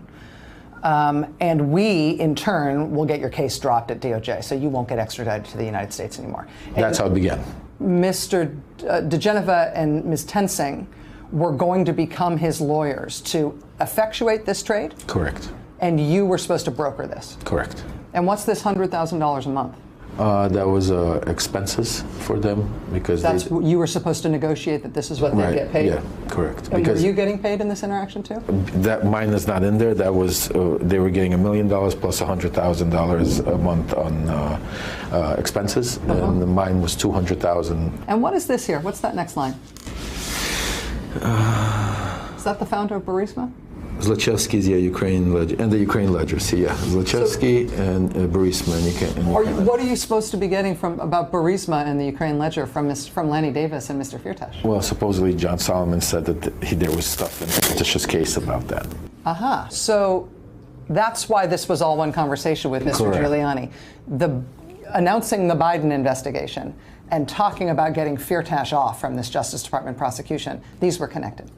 It was all connected. I mean, it was all, at the end of the day, it was all, the agenda was to make sure that the Ukrainians announced the Biden investigation. So a conservative journalist, John Solomon, and two Fox News lawyers, Joe DeGeneva and Victoria Tensing, and Rudy Giuliani and Lev Parnas, are all involved in Mr. Parnas' telling in an effort to enlist the help of a billionaire, Kremlin-connected, allegedly mobbed-up oligarch to help them pressure the Ukrainian government that they must announce investigations of Joe Biden. And the oligarch and his team tells this motley crew that he can help them with that, with getting that from the Ukrainian government. He can also help them discredit the Mueller investigation. And they say, that'll be great. What we have to offer you in exchange is we can help stop you from being extradited to the United States to face felony corruption charges from the U.S. Department of Justice. The Washington Post just this afternoon reports that Mr. Giuliani's involvement with Mr. Firtash and Mr. Firtash's sort of team appears to be an ongoing concern that appears to be live. Lev Parnas said today that his group's advocacy to get the case dropped against Mr. Firtash did go all the way to Attorney General William Barr. And he says that Attorney General Barr was more widely read in on what they were doing. Did you ever meet with or speak with or have any interactions with Attorney General William Barr? I personally did not speak to him, but I was involved in lots of conversations that Joe DeGeneva had with him in front of me, Rudy had with him in front of me, and setting up meetings with Dmitry Firtash's team. I was involved in that. Do you know if Mr. Giuliani was ever in contact with Mr. Barr specifically about the fact that he was trying to get Ukraine to announce these investigations into Joe Biden? Oh, absolutely. Mr. Barr knew about that? Mr. Barr had to have known everything. I mean, it's impossible. Did Rudy Giuliani tell you he'd spoken to the Attorney General specifically about Ukraine? Not only Rudy Giuliani. I mean, Victoria and Joe, they were all best friends. I mean, Barr was, Attorney General Barr was basically on the team. When President Trump and President Zelensky spoke in July, we know from the White House notes of the call that President Trump told Mr. Zelensky that he should contact William Barr about these investigations that he wanted him to do, including into Joe Biden. Correct. That struck a lot of people as strange. Attorney General Barr was purportedly upset and didn't know why he would have been mentioned in this context, but it sounds like it makes sense to you that... Absolutely. Because we knew about the Durham investigation, and that was going to be part of, I mean, that Attorney General Barr wanted to get to the bottom of the Biden stuff and everything like that. I think he might have got upset that Trump talked about the president ousted him, maybe that he didn't want to be in the public light like he was doing it, but it was known internally that he was investigating the investigators. Do you know if Attorney General William Barr ever spoke with any Ukrainian officials? I don't recall at this moment. I'd have to look at my text messages and see. Contacted the Justice Department for comment on Mr. Parnas' remarks tonight. Spokeswoman Carrie Kupek at the Justice Department did give us a response. It is a two-word response. I guess it's technically one number and one word. She told us, quote, 100% false. And we could attribute that to her. We appreciate the comment. We'll be right back. Stay with us. Today, the impeachment articles were conveyed from the U.S. House to the U.S. Senate. Senate trial is due to formally start tomorrow. One of the awkward revelations in this saga is that while the Intelligence Committee in the House was leading the investigation of the impeachment scandal, it emerged that the top Republican member of Congress on that committee, Congressman Devin Nunes of California, appeared himself to have been connected to the people involved in the scandal and potentially to the scandal itself. Because Congressman Nunes has been publicly very vague and defensive about whether he remembers any of his own communications with Lev Parnas during the time this Ukraine scheme was underway, I asked Mr. Parnas today if he remembers any interactions with Congressman Nunes. Do you know Congressman Devin Nunes? Yes, I do. What's been your relationship with him? We don't have too much of a relationship. We met several times at the Trump Hotel, but our relationship started getting basically where it expanded was when I was introduced to his aide, Derek Harvey. Mm-hmm. And the reason why Derek Harvey was more of, I understood, I was told at that time, is because Devin Nunes just had an ethics, something to do with the next ethics committee, and he couldn't be in the spotlight. He was kind of shunned a little bit, and that they was looking into this Ukraine stuff also, wanted to help out, and they gave me Derek Harvey to deal with. You told Mr. Harvey what you and Mr. Giuliani were working on in Ukraine, trying to get Ukraine to announce these investigations. He was aware of that already. He knew everything. He already knew that by the time he talked to you? He had a lot of information already. Do you believe he'd gotten that information from Mr. Giuliani? No. I think that like I said, there was other people doing like this ops research or whatever. However, I don't know. Research? I don't know what you call it, but it was coming from different sides. Yeah. Given that interaction that you just described with Congressman Nunes and his aide, Mr. Harvey, does it strike you as unusual or inappropriate that Devin Nunes would be one of the lead investigators into this scandal on the House Intelligence Committee? He's obviously the top Republican on that committee. I was in shock when I was watching the hearings, and when I saw Devin Nunes sitting up there, and then there was a picture where Derek Harvey was in back over there sitting. I texted my attorney. I said, I can't believe this is happening. Because? Well, because they were involved in getting all this stuff on Biden. I mean, Derek Harvey had several interviews, Skype interviews that I set up with different prosecutors like Nazar Holoditsky, which is the anti-corruption prosecutor of Ukraine, Konstantin Kulik.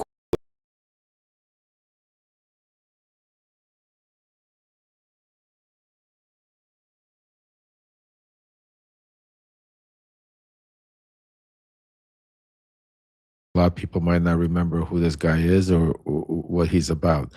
Devin Nunes was he was an ex-congressman, and he was very much involved in the whole trying to cover up the whole Russian interference and blame Ukraine. Devin Nunes had two aides. One aide was Derek Harvey. Derek Harvey is who I worked with, a general, a three-star general that I was working with in Ukraine. His other aide was Kash Patel. Yes, the Kash Patel that is currently the FBI director. Kash Patel at the time was working very close between Devin Nunes and Donald Trump. That's where the relationship started building, going back all the way back then. Also very important that during the impeachment trial, because the Republicans had control of the House, Devin Nunes was, I think it was because the Republican, I don't even know, it had to be because Devin Nunes was the head of the impeachment committee. And during the impeachment committee, Devin Nunes, still unbeknownst to everyone, was sending letters to the FBI to have me arrested, saying that I am lying to the impeachment committee, trying to interfere with Congress, and that I should be arrested. Meanwhile, I was trying to speak to Eric Swalwell and people like, what's his name, Adam Schiff, to try to get on and testify. Unfortunately, Swalwell ghosted my lawyers, and Swalwell never responded till this day. We never could understand why they didn't want even information. Now we're seeing, obviously, who he is to begin with. But the fact that they would not even speak to me, it was incredible. We were pounding on their doors. Devin Nunes was, but so just understand the other important part why you gotta understand Devin Nunes, why his name is extremely important, folks, is because right now, from what my sources are telling me, and be very, I'm going to be writing about this later on, that Devin Nunes and what's his name, Ron DeSantis are right now in the front running for DNA director, permanent DNA director, and Devin Nunes was, Trump's CEO of Truth Social. So, and for those of you that don't remember who Devin Nunes is, he was he was the beginning of hardcore MAGA. What you see of Marjorie Taylor Greene, and what you saw of all of your Matt Gaetz and all of these people, they came after. Devin Nunes was the original. So I want you to watch this a little bit more, because this is a very important part, because this is coming into play right now. I'm going to press play. Sorry, folks. I'm going to get out of your way here.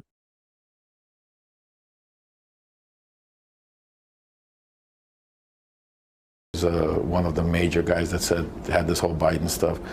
So it's hard to see them lie like that when you know it's like that. It's scary, because he was sitting there and making all these statements and all that when he knew very well that he knew what was going on. He knew what's happening. He knows who I am. Again, Congressman Devin Nunes is the top Republican on the Intelligence Committee, which is the committee that investigated the Ukraine scandal. Lev Parnas says that Mr. Nunes and his top staffer were actually involved in the Ukraine scandal, in the sense that they were involved in the effort to try to gin up a corruption scandal for Joe Biden in Ukraine. Mr. Parnas says he helped them in that effort. We contacted Congressman Nunes' office for comment tonight. We did not receive any reply before airtime. We'll let you know if that changes before we're off the air. Morehead, stay with us. You raised the issue of Ambassador Yovanovitch to President Trump, telling him that he should get rid of her? Yes. Well, I didn't say get rid of her. I don't know my exact words if I told get rid of her, but I told him that she's bad-mouthing him and she's saying bad things about him. Do you actually believe that she did bad-mouth him and say bad things about him, or do you think this was part of this disinformation campaign to make her look bad? I don't believe it, and that's why I want to apologize to her, because, at that point I believed it, but I don't believe it now after reevaluating and seeing everything that transpired, looking at the documentation again. I did not expect that Lev Parnas would want to use this interview today to apologize to Ambassador Marie Yovanovitch for his role in the effort to smear her and get her fired, but he did that. That broader context Mr. Parnas was just talking about there is what he says was a personal interaction he had with President Trump, in which he says he witnessed President Trump personally ordering the firing of Marie Yovanovitch. We will have more on that in part 2 of the Lev Parnas interview tomorrow night. We'll also have more for you tomorrow night on what Mr. Parnas alleged today about former Energy Secretary Rick Perry and current Secretary of State Mike Pompeo. We're doing a little more reporting on those allegations and claims. We're looking, in fact, at some of the new information that bolsters Mr. Parnas' case, which was just released tonight by the Intelligence Committee. So again, more on that tomorrow in part 2 of this interview. I do actually, just before I go, want to bring you some news that we just got moments ago while we have been on the air tonight. Just within the past couple of minutes, we got a response from former New York City Mayor Rudy Giuliani to something Mr. Parnas told us in today's interview. You saw Mr. Parnas say on the air that Giuliani had made introductions for him with Ukrainian officials, in which he told the Ukrainian officials that Mr. Parnas spoke as a representative of President Trump. Mr. Giuliani tonight denied to us that he ever did that. Asked whether Mr. Parnas was speaking on behalf of the president in Ukraine, Mayor Giuliani told us tonight, quote, never. He also called Mr. Parnas a, quote, sad situation. This was one big day. Tomorrow will be another. Hey there, I'm Chris Hayes from MSNBC. Thanks for watching MS.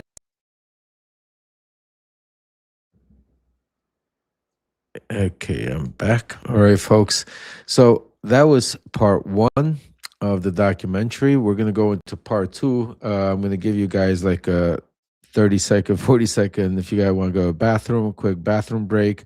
Also, I want to, for those of you that are joining late, I am going to be putting this out. This is a 2-part. Not documentary, it should be a documentary, but it was an interview basically that should have been 10 minutes, where my attorney basically was supposed to give the background, but when me and Rachel got into it, we started talking. the important parts of this part one that I want everybody to really concentrate on and really take notes on is about the relationship between me and Joe DiGeneva. The extent Joe DiGeneva was willing to go, his relationship with Donald Trump. Folks, I got Joe DiGeneva $1 million contract from Dmitry Firtash, an oligarch that is probably number two in the Kremlin. Relationship to Vladimir Putin. I was the translator on that case. I got paid $200,000 to be the translator. So there's a lot of things I can't talk about even on that case because of client privilege, because so they don't go after me, that there's still yet to be discussed. So what I'm saying to you is a lot more to the story. But if you guys are ready, we're going to start playing part two of this Rachel Maddow interview that she did with me literally a few months after my arrest. And as you could see in part one, everything I said 7 years ago, 5 years ago is playing out to fruition. I've never wavered from the truth, because the truth is the truth. And that's why all of the people out there that try to tell you something different, they are the liars. And I should tell you right away who to believe and who to stand for, because here facts matter. And this is facts. This is documentation that's never been, not even, forget about, tried to be disproven, but never even challenged. Nobody from the White House has ever challenged any of this. Nobody, Donald Trump has never challenged it. He's never sued me. Think about this. Donald Trump never sued me. None of them, none of these people have ever responded. The only response they ever gave to any of the reporters, Rachel Maddow or anybody else, was no comment, or we do not know left Parnas. The only person that did sue me it was interesting. I did get sued by Devin Nunes and Derek Harvey. Devin Nunes sued me for $300 and something million alongside with CNN because of reporting that I gave CNN on the record. Devin Nunes lost that case and ended up paying legal fees. And then his assistant, Derek Harvey, decided to sue me for $30 million to try to shut me up. And he lost in Maryland because once we showed the documentation, the text messages, incredible. These people, this is what they use, Donald Trump's attempts to sue you, to try to shut you up, to intimidate you. And that's why when I say there's, a lot of us, might want the same thing to get in Congress. But the other thing I say is we need people in Congress that know how to fight with these people, that know how to stand up to them and know how to deal with them. And trust me, nobody, and you're seeing it on Friday when we played From Russia with Love. Today you're seeing in the testimony, in the interview that I've given to Rachel Maddow, and later on in the week I have a special, also my testimony in front of Congress, which we're going to go over for you to understand that there's a reason they fear me, and there's a reason why I need each and every one of you to help me, stand behind me, to be able to take back our democracy, because I know what to do. I know the plan. I need the support, and that's why together we're going to do it. So, and for those of you that support me, God bless you. Thank you so much. Continue smashing the hearts. Continue, the likes, the reach stacks. If you can become paid subscribers, means a lot, because it, like I said, have no corporate sponsoring. It's all independent, and that's the way we're going to do it. As you could see from day one, I've always been independent. I've never, I've gotten plenty of offers to be able to do a lot of things, and I've never ever stayed away, because for me, as part of my own rehabilitation, and you've seen that with when me and Hunter spoke, we all have our demons, we all have our things that we need to rehabilitate. And for my family, for my kids, for my country, for myself, my rehabilitation is to getting to the finish line by speaking truth to power. So I've been doing it at a lot of cost to me, and I'm still doing it today, and I hope you understand and appreciate it, and I know a lot of you do. And that's why, without further ado, I hope you got ready. Everybody's back from the bathroom. Let's play part two of the Maddow interview. This is, folks, going back to 2020. about 6 years ago. This was about 3-4 months right after my arrest. For those of you that are joining late, the reason why I did it is because the Southern District of New York would not listen to me. They would not let me come in and talk. It was, nobody wanted to listen to me. They were trying to seal my documents. Todd Blanche was my co-defendant's lawyer. He was fighting for Donald Trump to be able to stop so I could give Congress over the documentation. We were trying to meet deadlines. There was a lot going on. And I basically, a 10-minute interview turned into a 2-hour Rachel Maddow special that actually later on, with the documentary. And like I said earlier, for those of you that missed it, I am blessed to have been able to, choose Rachel and Billy Corbin to be able to tell my story. Because I took a risk. I gave him all my information. Anybody could have manipulated and played it in a lot of different ways. They told the truth, and that's why, like I say, I don't hide from my past. I don't hide where I did. I've never done anything in my life where that crossed the line to such a degree that I can't come back with. Everything else, I think I could, one day come back from and, be a better person. That's why for the past 7 years, that's all I've been doing. And that's, for the rest of my life, what I'm going to be doing. That's what the 12-step program is about. That's what recovery is about. For those of you that know, and that's why it's important for me. And that's why I fight the fight, and that's why I take it so passionate and personal about a lot of other people that, do it because of the clicks or do it, because of the dollars, at a time.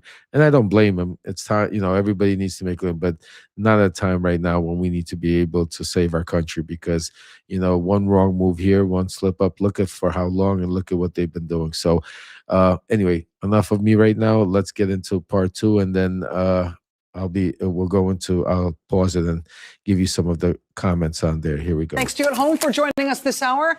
Tonight, we will present part 2 of my interview with Lev Parnas. Now, as I said before the first part of the interview last night, and I want to reiterate it now, Mr. Parnas is under federal indictment. He was one of 4 defendants charged in early October with multiple felonies related to an alleged scheme to funnel foreign and otherwise illegal donations to various Republican candidates and campaigns, including more than $300,000 in an allegedly illegal donation to the main super PAC supporting the president's reelection. Mr. Parnas is under indictment. He says he would like to cooperate with the impeachment investigators. He says he would also like to cooperate with the federal prosecutors who have charged him in the Southern District of New York. But he is right now out on bond awaiting trial. And I will just mention at the outset that I am cognizant of the fact that we are presenting the second part of this interview tonight rather than just diving right into some of the other momentous and historic news of today, including the start today of the Senate trial of President Trump. Today marks only the 3rd time in U.S. history that an American president has faced an impeachment trial in the Senate. And it was a solemn beginning today. The administering of the oath to the Chief Justice of the Supreme Court, the administering of the oath to all U.S. senators, all of the senators individually signing their names to the oath one by one in alphabetical order. It's a solemn thing. It's a sobering thing. This is a big deal. And it is worth the massive headlines that it's getting all over the country. It is absolutely worth marking this day in history. It is also worth noting that the Nonpartisan Government Accountability Office today issued a ruling that it was illegal for President Trump to withhold aid to Ukraine as part of this scheme, that what he did there was against the law. For that to be arriving today, that ruling from the Government Accountability Office, on the day that the Senate impeachment trial starts. I mean, this is all a big deal. But it's also becoming clear that what happens next in the impeachment of President Trump in this Senate trial may depend in part on the additional evidence and witnesses who are still coming forward as the Ukraine scheme is coming more fully to light.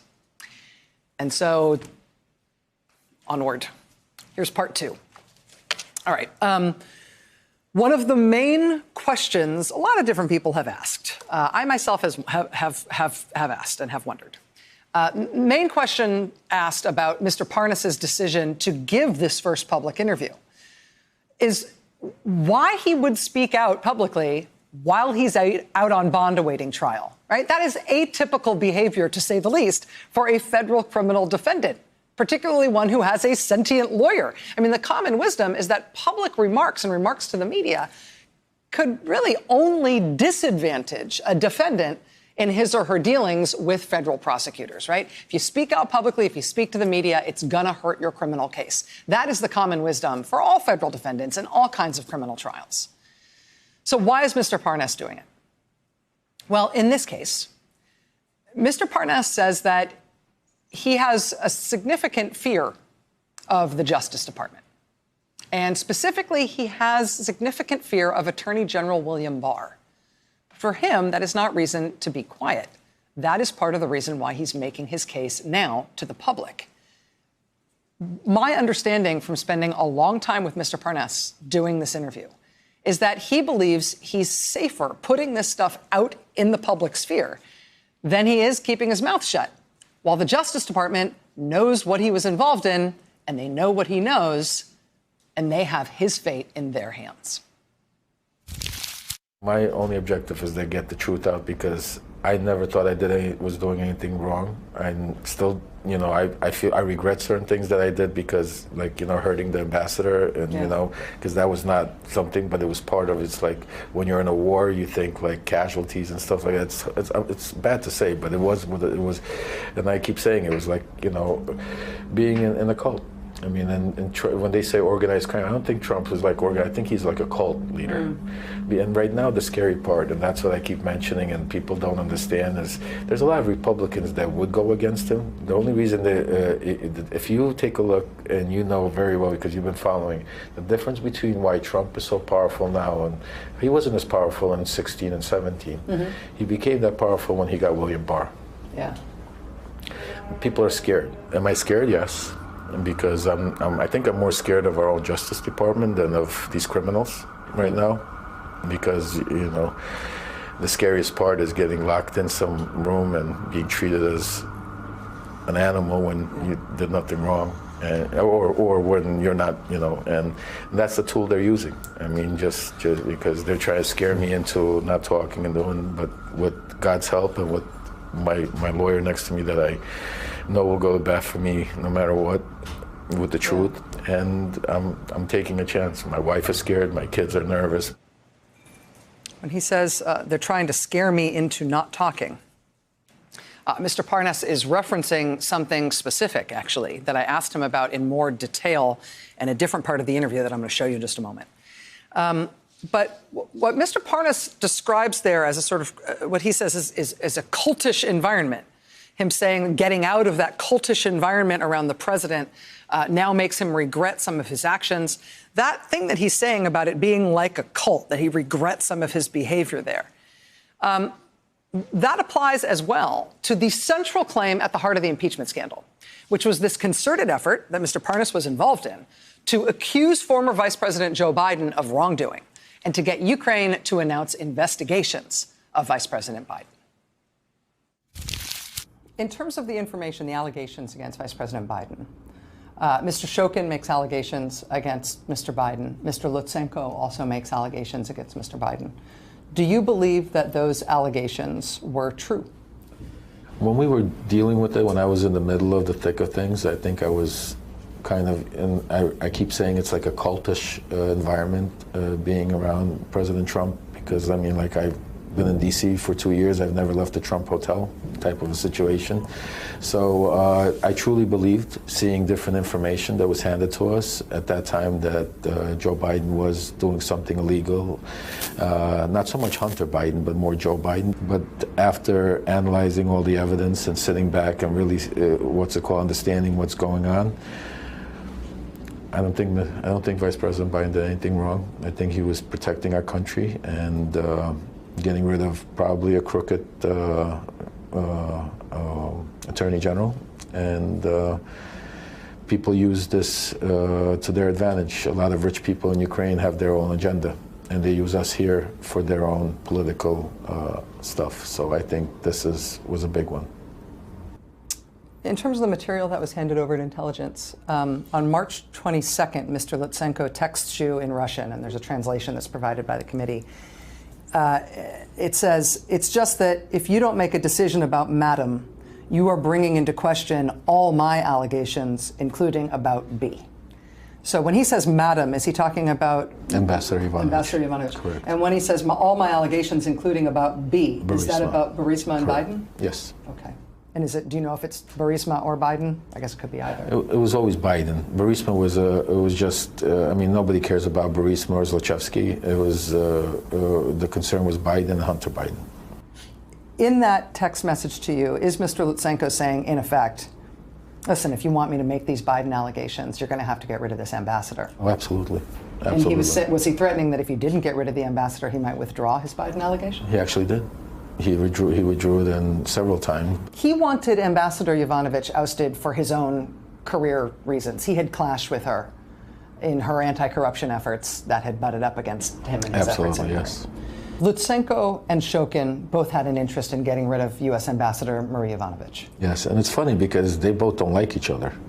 Shokin and Lutsenko don't like each other. Shokin hates Lutsenko, and even though Lutsenko used to be his underling, but they consider listen, it's a different environment over there, and it's unless you live it, unless you do business there, unless you visit there and understand it, bribery and it's just a way of life. I mean, regular people at the store do it. They'll bribe the butcher to get a better piece of meat, and it's normal, you know, or get better seats at a concert. So it's like a way of life over there. So the way the structure is set up, and that's why everybody's hoping that Zelensky changes it, but I don't know how much he could change with one. So it's like, it's already embedded. This was once you become, in America, it's like you become a politician to serve your country, not to make money, because you can't make money while you're, in Ukraine, it's the opposite. Some of these people pay millions of dollars to get a seat as a politician because they can use it to make so much more money. So once they get there, so it's all about the money and it's all about the power. Lev Parnas, a key fixer and figure in the effort to fit up Vice President Joe Biden with accusations of wrongdoing in Ukraine, to force the Ukrainian government to announce investigations into Mr. Biden, to force out the U.S. ambassador, Marie Yovanovitch, who was in the way of that effort. Mr. Parnas now apologizing to that U.S. ambassador, Ambassador Yovanovitch. We aired that last night. And as I just showed you, Mr. Parnas also says he now does not believe that Vice President Biden did anything wrong in Ukraine, and that Vice President Biden's actions there, which Mr. Parnas helped try to turn into a scandal. In his words now, he says Mr. Biden's actions were taken to protect our country and get rid of a crooked attorney general. By confirming the nature of his own communications with that official he refers to as a crooked attorney general, Mr. Parnas also makes clear that the removal of Ambassador Yovanovitch was a demand from the key accusers that he and Mr. Giuliani and the president and others have been using to make this false case against Biden. The accusers, including both Lutsenko and Shokin, wanted Yovanovitch gone. Lutsenko explicitly demanded to Parnas that the ambassador be removed, or his allegations against Biden might be at risk. Shokin and Lutsenko wanted Ambassador Yovanovitch removed, in Lev Parnas' telling, because they were corrupt. And she was a force against corruption in Ukraine, and so they wanted her out of their way, too. Think about the collateral damage that was caused not only in our own country, but around the world and in Ukraine by this scheme to aid the president's reelection effort. That gives you a pretty clear sense of what that might be in Ukraine when it comes to anti-corruption.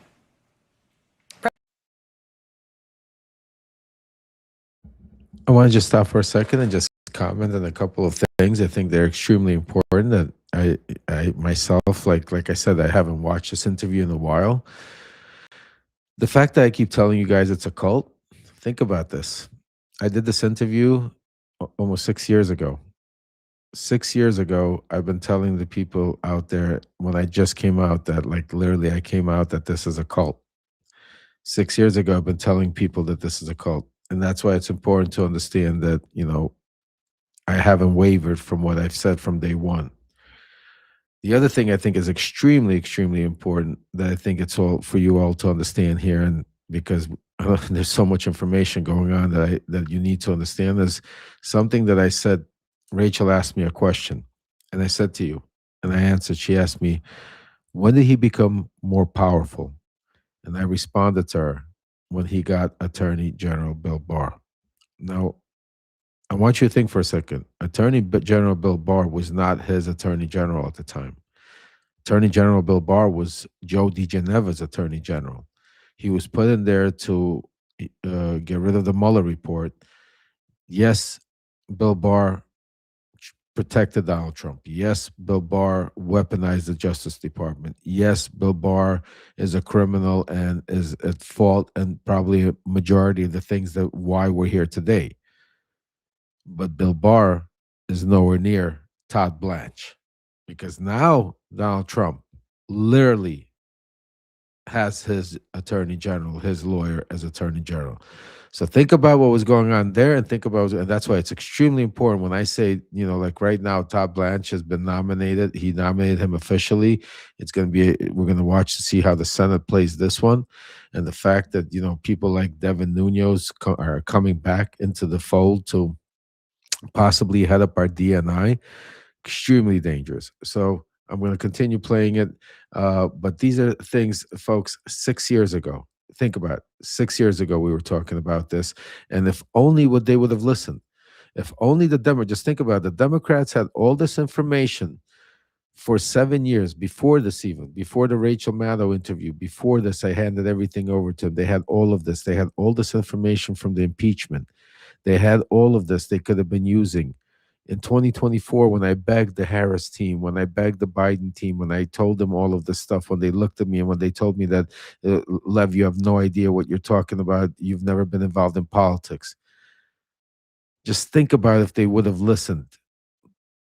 That is why I scream, and that's why I'm so passionate, folks, and that's why I'm running for as an independent, because both sides failed us. It's not about one person. It's about a broken system. We're living in a broken system that needs to be fixed. And that broken system allowed us to have Donald Trump. That broken system is allowing us to have these Stephen Millers of the world that we need to stop immediately. And and I spoke to somebody earlier today. I said, we have an opportunity to fix it now. We have a responsibility to fix it. As American citizens, as everybody in the world, this ain't just in America. We have a responsibility for the future of our kids, grandkids, and the world to fix a broken system that withstood. Because right now, what we're seeing on that, just think about, as bad as Donald Trump, as all this information was out there. Think about that. Just like about the Epstein files, the Democrats had all of this information for all of these years. 6 years. How could they allow Donald Trump to get into office in 2024? Think about it. It's time. Enough is enough. That's why I wear my shirt. Enough is enough, folks. So anyway, enough me talking, and let's continue this interview, because I'm having nostalgia myself. I haven't seen this in years. President Trump's alleged personal role in trying to remove Ambassador Yovanovitch before she was ultimately recalled. We're going to have more on that coming up this hour as well. But before we get to that, there's one other piece of this that I want to foreground here that isn't specifically about President Trump. It's about another senior member of the Trump administration who, Lev Parnas says, stepped in to play a role in the Ukraine scheme at a very key moment. The new president of Ukraine, elected on this anti-corruption platform, right, engaged in an ongoing war with Russia, he's inaugurated in May. As the new leader of Ukraine, he somewhat desperately needs a show of support, a strong show of support from the United States government that's key to the U.S., to the Ukraine in terms of its fight with Russia, among other things. On the eve of Zelensky's inauguration, Mr. Parnas told me in the portion of the interview we played yesterday that he was directed by Rudy Giuliani, who had spoken to President Trump about it. He was directed to really turn up the pressure on Ukraine, to demand to the Ukrainian government that unless they announced a Biden investigation, the Ukrainian government would lose not only all U.S. military aid, they would lose all U.S. aid. And Vice President Pence would not come to the inauguration of the new president. Vice President Pence's plans to attend the inauguration at that point were in full swing. The threat was that that would be canceled, that Pence wouldn't come unless they met the Biden investigation demand. We played this portion of the interview last night, but here's just a little squib from it to refresh your memory. In the conversation, I told him that if the announcement was the key at that time because of the inauguration, that Pence would not show up, nobody would show up to his inauguration. Unless he announced an investigation into Joe Biden, no U.S. officials, particularly Vice President Mike Pence, would not come to the Zelensky Particularly inauguration. Vice President Mike Pence. So that conversation, as Mr. Parnas describes it, he says that was in May of last year, May 12th specifically, a meeting, he says, with a top aide to the incoming president-elect in Ukraine, Mr. Zelensky's top advisor. He says that that demand that he made, that they needed to announce the Biden investigation, was rebuffed. The Ukrainians did not agree to announce a Biden investigation, despite the threat Mr. Parnas was making there on behalf of the White House. And when they rebuffed his demand and they did not provide that announcement of the investigation, in fact, the following day, the White House made good on their threat. And Vice President Mike Pence did cancel his planned trip to the Zelensky inauguration. That's as far as we got in the interview with Mr. Parnas as of last night. But the way it went down thereafter is that after Vice President Pence canceled his trip to the Zelensky inauguration, within a few days, the U.S. government decided they would send another senior official in his place. So let's pick up the story there. And that's when we flew to Paris. And in Paris, we met Rudy. And when we were in Paris with Rudy,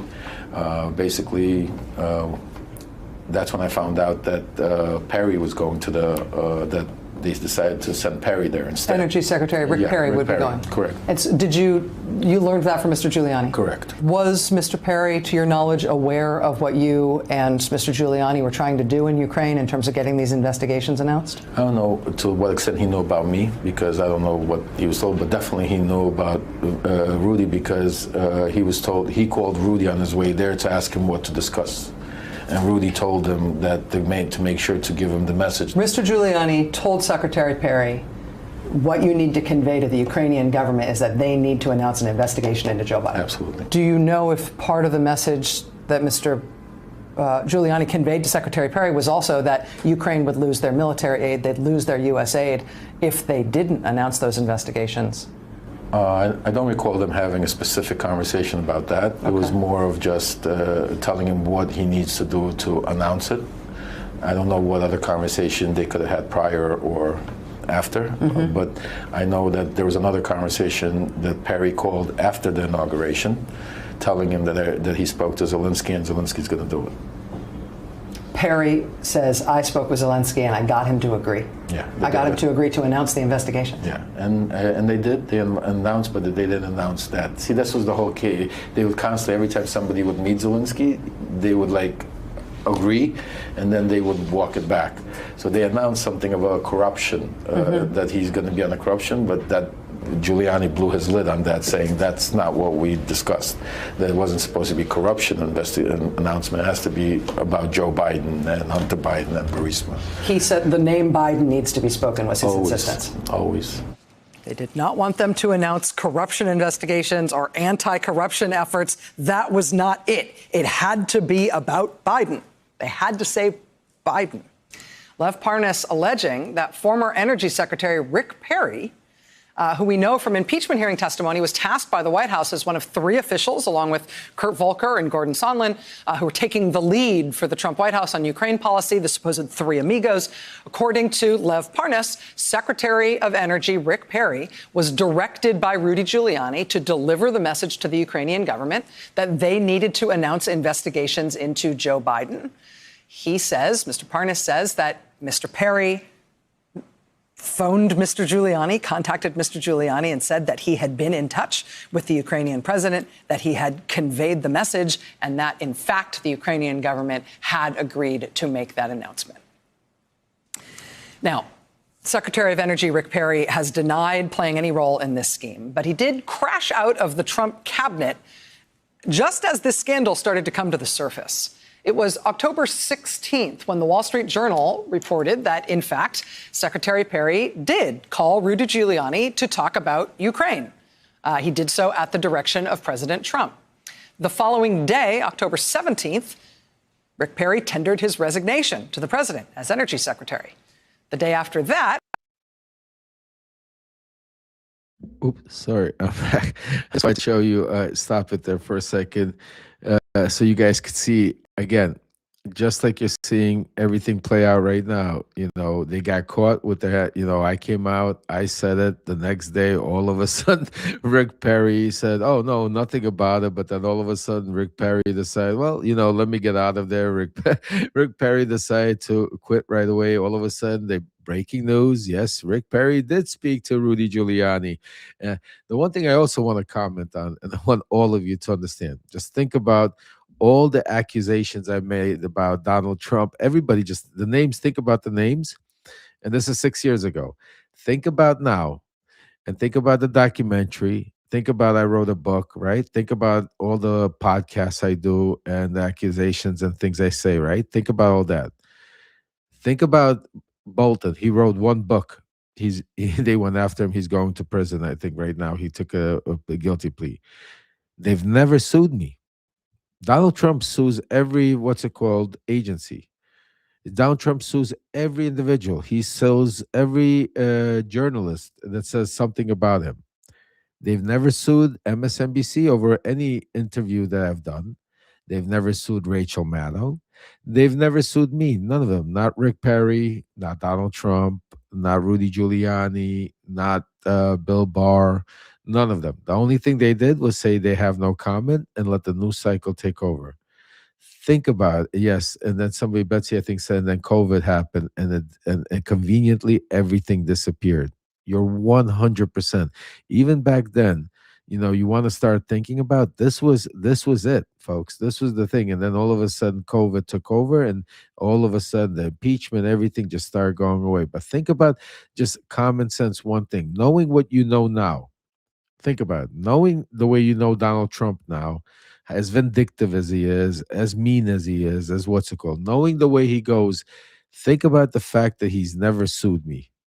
He's never mentioned me. He pretends that I don't exist. I tell you this not because I'm Superman. Absolutely not. I tell you this because I worry for myself every single day. I tell you this because I want to grow such a platform big enough to be able to be less scared, because as you saw in my interview, one of the reasons why I am speaking out is because the second that we stop talking, they will take us apart one by one, and nobody will even know anything about it. They are terrified. That's right, Smokey Joe. They're terrified of discovery. And that is why, by the way, I have a major, major, major breaking news announcement coming for folks soon. So stay tuned. I'm working on something really big. But let's continue. But I just wanted to mention that I was never charged with any criminal charges for lying, or, I was never, sued by anybody for defamation. I mean, these guys sue a 16-year-old for defamation.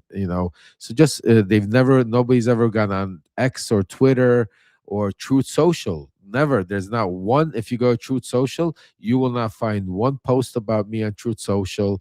And that is why a lot of people don't even know that I exist, because that's the whole key to Donald Trump. He doesn't have a problem going after people like Michael Cohen, because he knows Cohen is crooked. He knows he has issues. He won't come after me because he knows, when a person is clean, when I came out, I told the truth. I told everything. You could hear in my interview, and the very thing that Rachel Maddow asked me, the very first question she asked me 6 years ago is, why are you doing this? And I said to her, because I want the truth to come out. To me, it's extremely important. And that is what my mission is all about. That is why I'm here with you on this platform, and why I ask you for your support.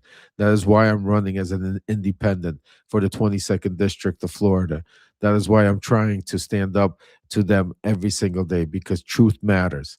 Because what we've done, what they've done, what a lot of us, and me included, been a part of doing to not just this country, to this world, the division that we deal with, believe me, on a daily basis needs to stop. So I'm doing all of this. I'm trying to replay this because it's time for people to realize where we are and to stop the division and go forward together, unify our voices so strong, so powerful that we will be able to be here, because that's the only way. Think about it. We all talk about Hungary. Hungary is a great example. Hungary is a great example, but the only difference is let's not wait 30, 40 years. Let's not wait, because it took Hungary a long time to be able to do that. Let's not wait 30, 40 years to be able to do what Hungary did. Let's do it now. Let's learn. Let's learn from those mistakes, from countries that allowed dictatorship to overtake them. Let's learn and let's move forward. Anyway, enough of me talking right now. Let's continue this because I'm curious to see what I forgot already about this interview. October 18th, Secretary Perry announced that he would not comply with a subpoena in the impeachment investigation. Whether he would comply now with a subpoena to testify to the Senate trial of the president, that remains to be seen. We'll be right back with more. I know that there was another conversation that Perry called after the inauguration, telling him that he spoke to Zelensky and Zelensky's going to do it. Did you ever have any communications with the counsel to the president, Jay Sekulow, during the time that you were involved in all this? Several conversations. One in particular, which I would have to refresh my memory by looking at my text messages with him, but it had to do with, I think it was Viktor Shokin's visa or something to do with Ukraine, and Rudy was busy at the time and basically told me that Jay was aware of everything, that he brought him up to speed, and that I could call him and he was on top of it. By that, did he mean that Mr. Sekulow was aware of this effort to try to get Ukraine to announce investigations? Oh, absolutely. One of the things I think was the best quote ever was when Mr. Sutherland said everybody was in the loop. And that's you believe that everybody was in the loop? I don't believe, I know. Yeah. I know they were in the loop. I was witness to conversations and, in between them, and everybody was in the loop. Everybody didn't agree with the loop. I mean, Jay Sekulow didn't agree with what Rudy was doing, but he knew what he was doing. How do you know that he didn't agree with it? Because I heard them talk about it. And what was his objection?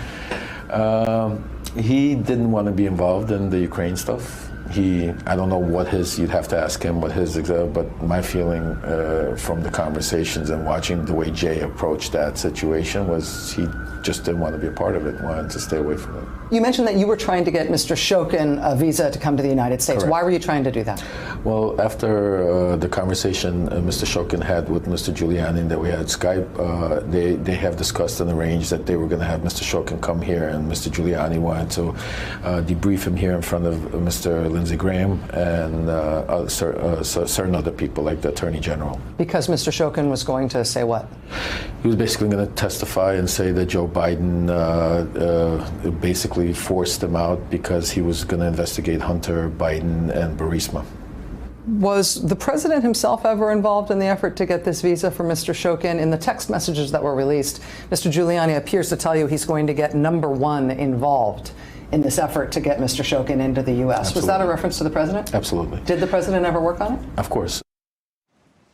Parnas stating that President Trump himself was aware of and involved in efforts to try to bring at least one Biden accuser from Ukraine to the United States to, among other things, brief Senator Lindsey Graham. So I want to stop there for a second. There's two very important parts here I don't want to miss. First of all, just like Rachel said, remember Lindsey Graham.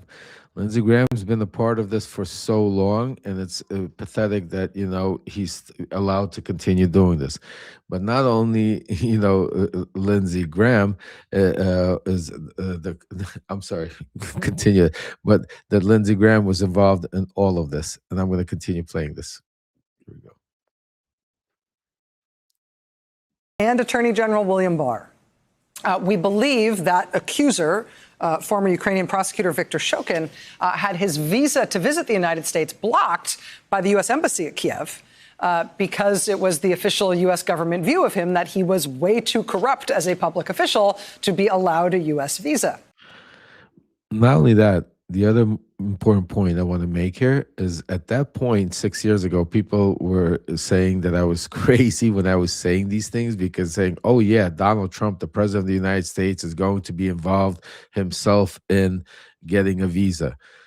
Now, 6 years later, think about Donald Trump is involved in making sure the act that what's going to be playing at the Kennedy Center. Donald Trump's involved what tiles they put on. Listen, Donald Trump is a micromanager. Donald Trump was involved in trying to get the visa for the corrupt Attorney General of Ukraine to come testify in front of a corrupt senator here, Lindsey Graham.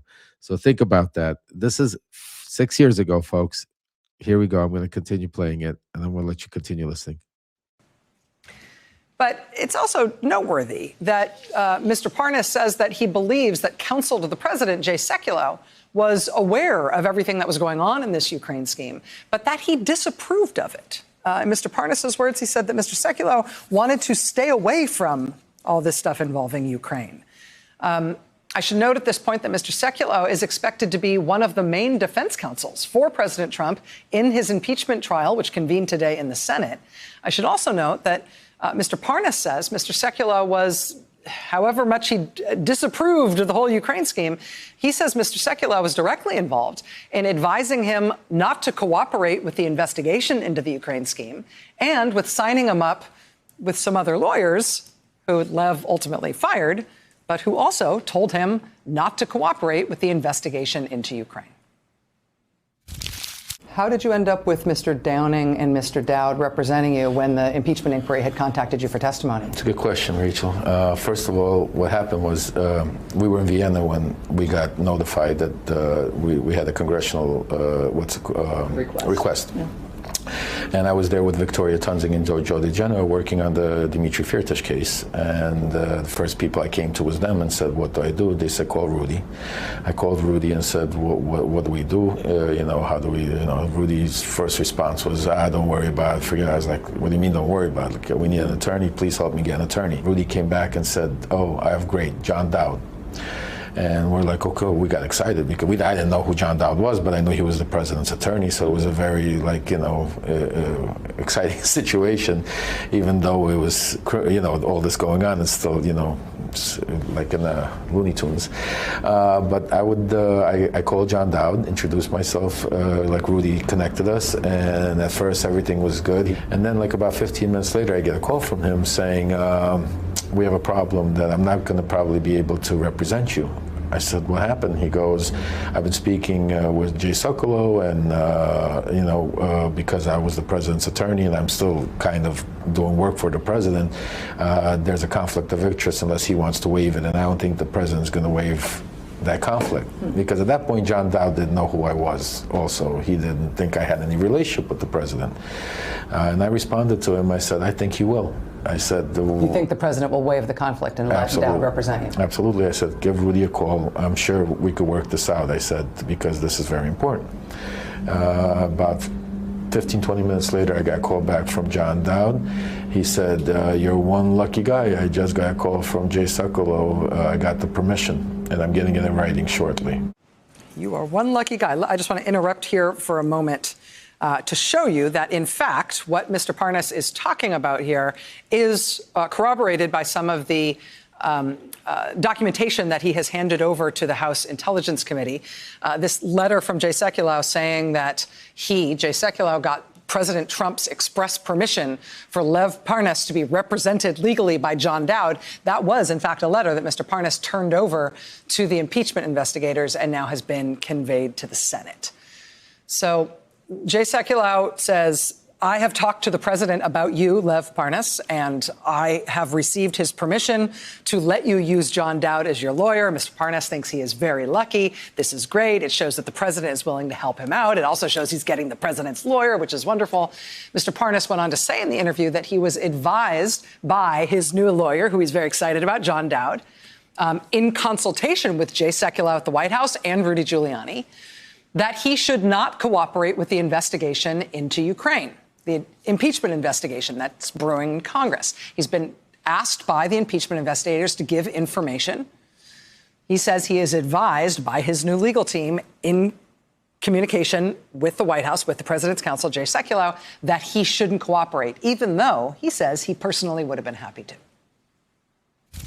You got a request from Congress to come for you and Mr. Fruman to come testify to the impeachment investigation. Yes. You were inclined to say yes.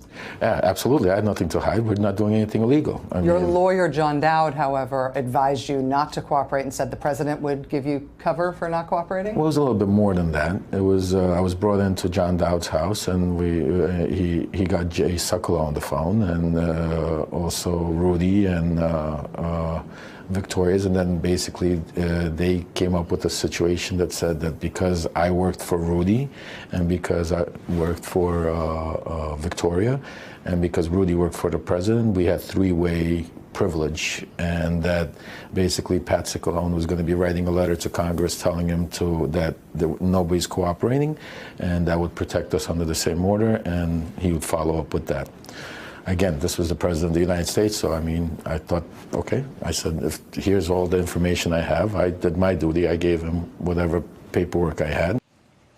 Mr. Parnas says that he disagreed with this decision to not cooperate with the congressional investigation into the Ukraine scheme. He said he was inclined to hand over whatever he had, but he says the president himself approved Mr. Parnas using this lawyer who the president himself had used, Mr. Dowd.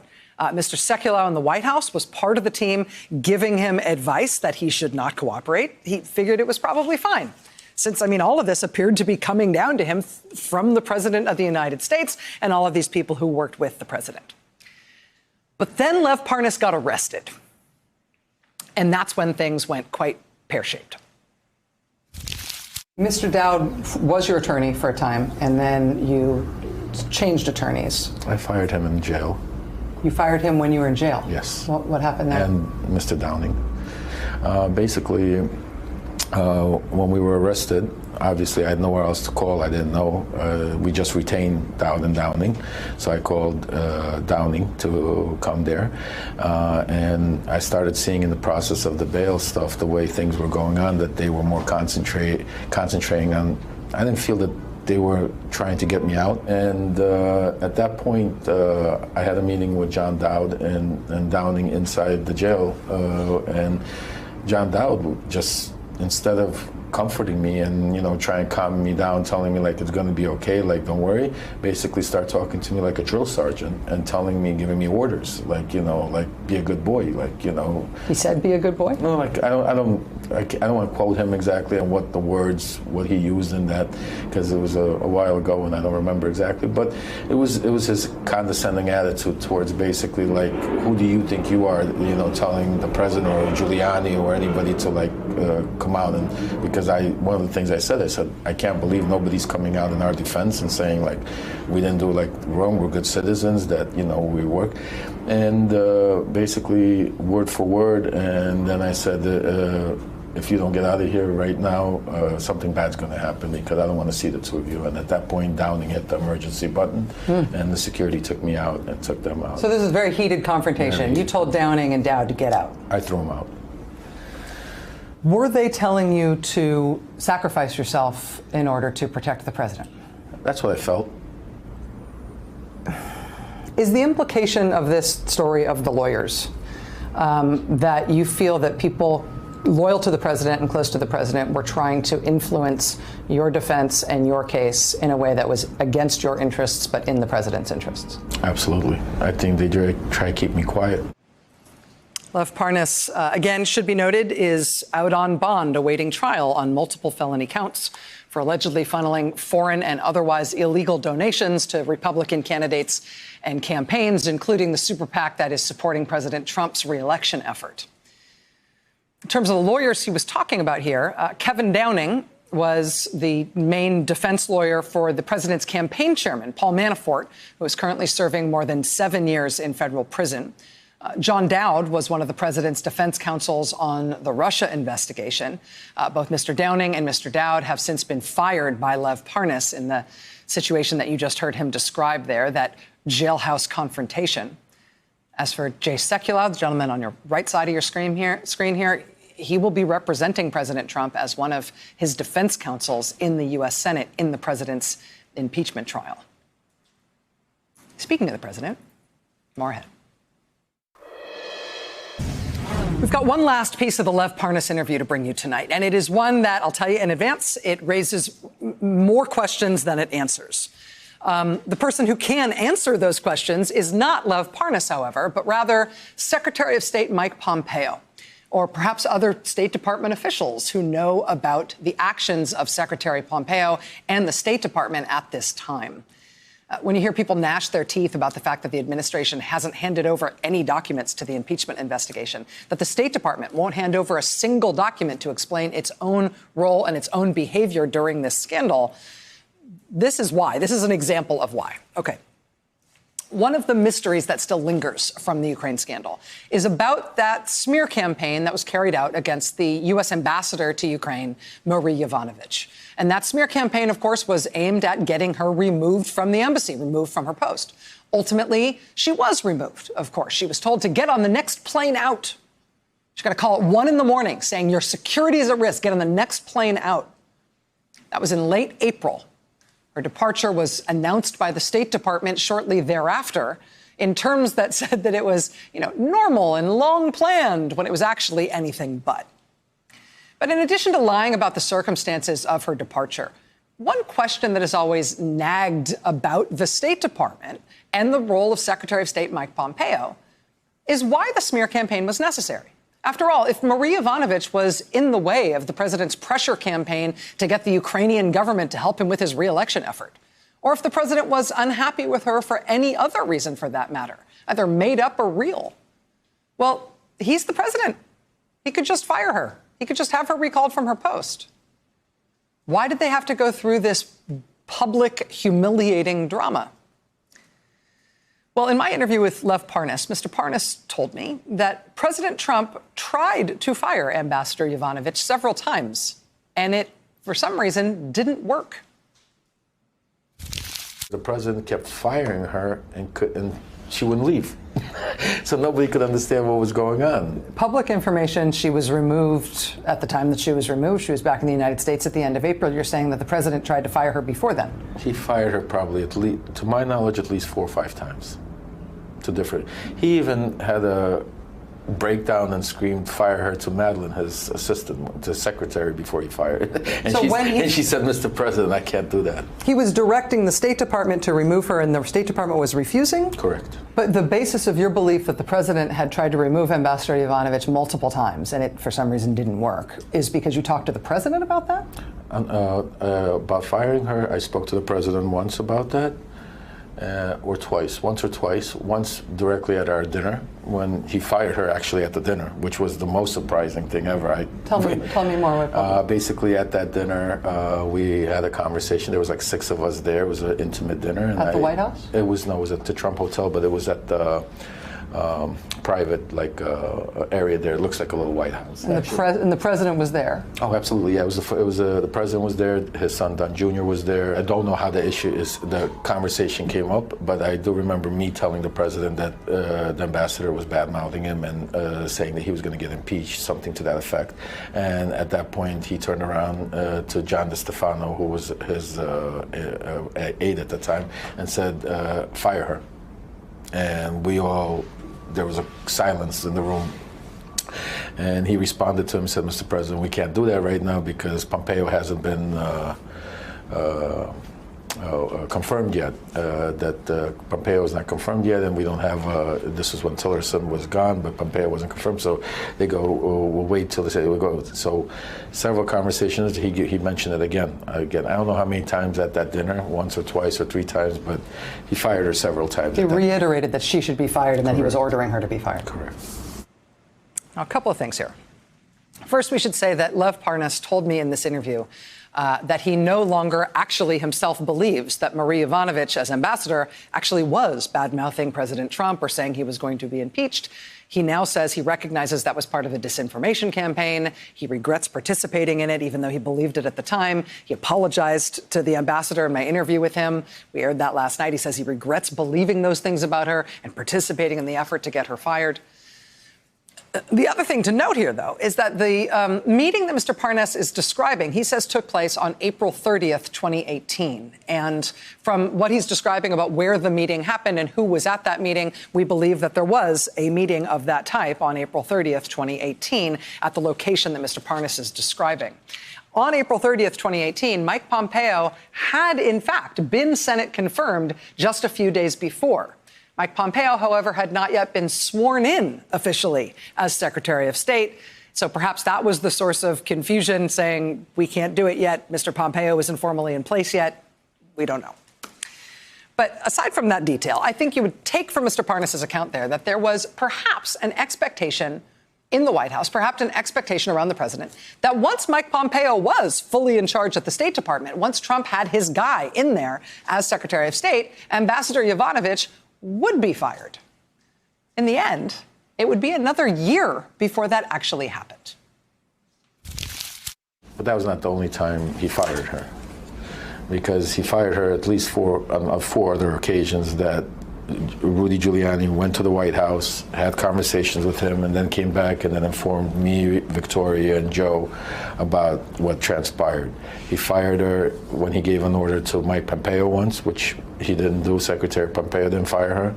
Then Rudy came back and he told him, go speak to Pompeo. Rudy went to speak to Pompeo. They got into it.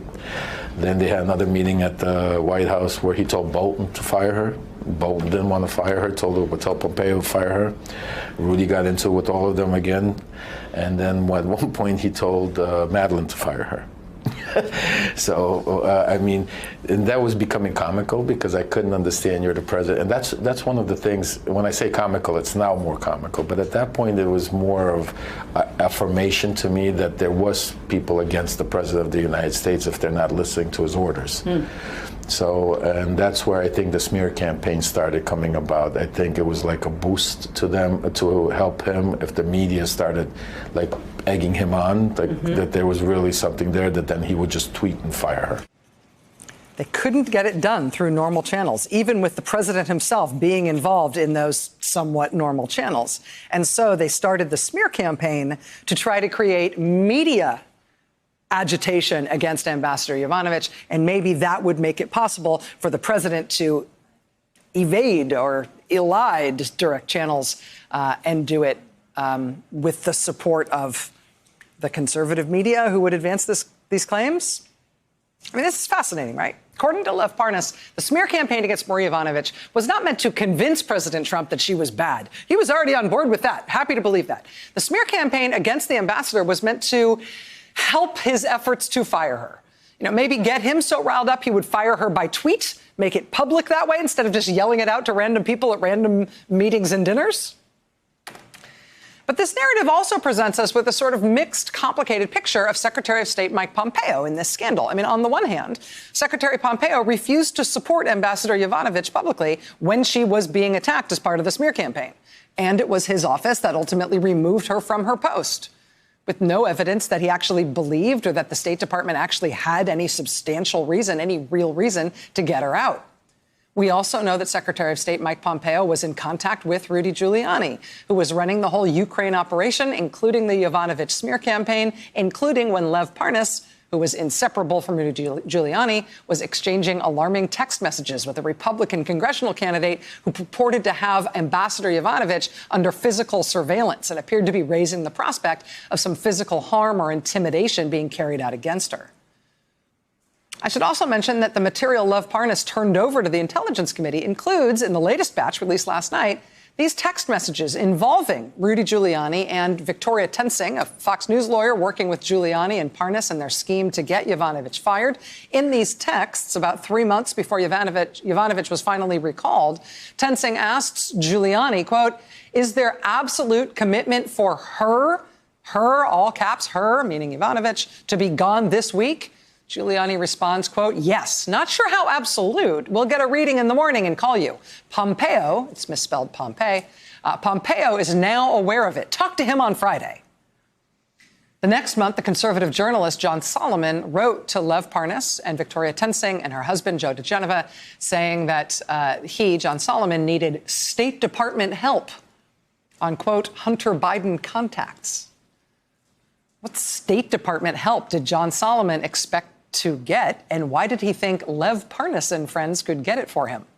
Is that how the State Department runs? I mean, all of that points to Mike Pompeo's State Department being an ally, being sort of part of the team for President Trump and his associates on the Ukraine scheme. But it's unclear. I mean, you also have Lev Parnas describing Mike Pompeo as ostensibly blocking the firing of Marie Yovanovitch at several points. As late as September of last year, when National Security Advisor John Bolton left the White House just as the Ukraine scheme was being exposed, texts from Mr. Parnas suggested that Mike Pompeo was not in good standing with this group. Parnas writing to a friend, quote, "Bolton is out. Pompeo is next." With a mixed, contradictory picture like that, I have a lot of questions for Secretary of State Mike Pompeo. I imagine impeachment investigators do, too. We reached out to the State Department for comment both last night and tonight. We haven't heard back. We'll let you know if that changes. But as the president's trial on this scandal gets underway in the Senate, a key question about the conduct of the trial is whether Secretary Pompeo will be called under oath to answer questions about what really is his very, very murky role in all of this. We'll be right back. The Government Accountability Office, the GAO, is the independent and nonpartisan federal agency tasked with helping Congress with investigations.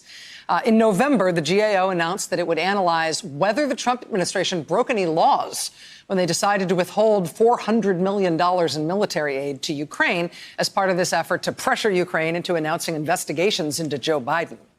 Well, now today, on the same day that senators officially took their oaths in the Senate impeachment trial of President Trump, the GAO released its decision, and they found that, yes, the Trump administration did break the law when they withheld that money. The finding says in part, quote, "Faithful execution of the law does not permit the president to substitute his own policy priorities for those that Congress has enacted into law. OMB withheld funds for a policy reason, which is not permitted under the Impoundment Control Act. The withholding was not a programmatic delay. We therefore conclude that OMB violated the law."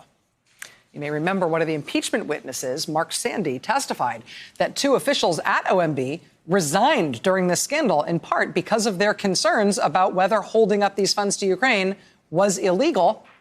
It seems their concerns were justified. I'd love to hear from them. It also means that the Republican talking point that no criminal laws were broken in this impeachment scandal, that is well and truly dead, or it should be. More ahead. Stay with us. Hear ye, hear ye, hear ye. All persons are commanded to keep silent on pain of imprisonment while the House of Representatives is exhibiting to the Senate of the United States articles of impeachment against Donald John Trump, President of the United States.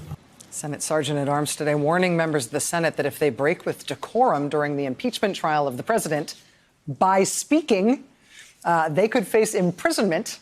The oaths and the rules and the ceremonial opening of the impeachment trial were today. On Saturday, House impeachment managers will have until 5 p.m. Eastern to file their trial brief.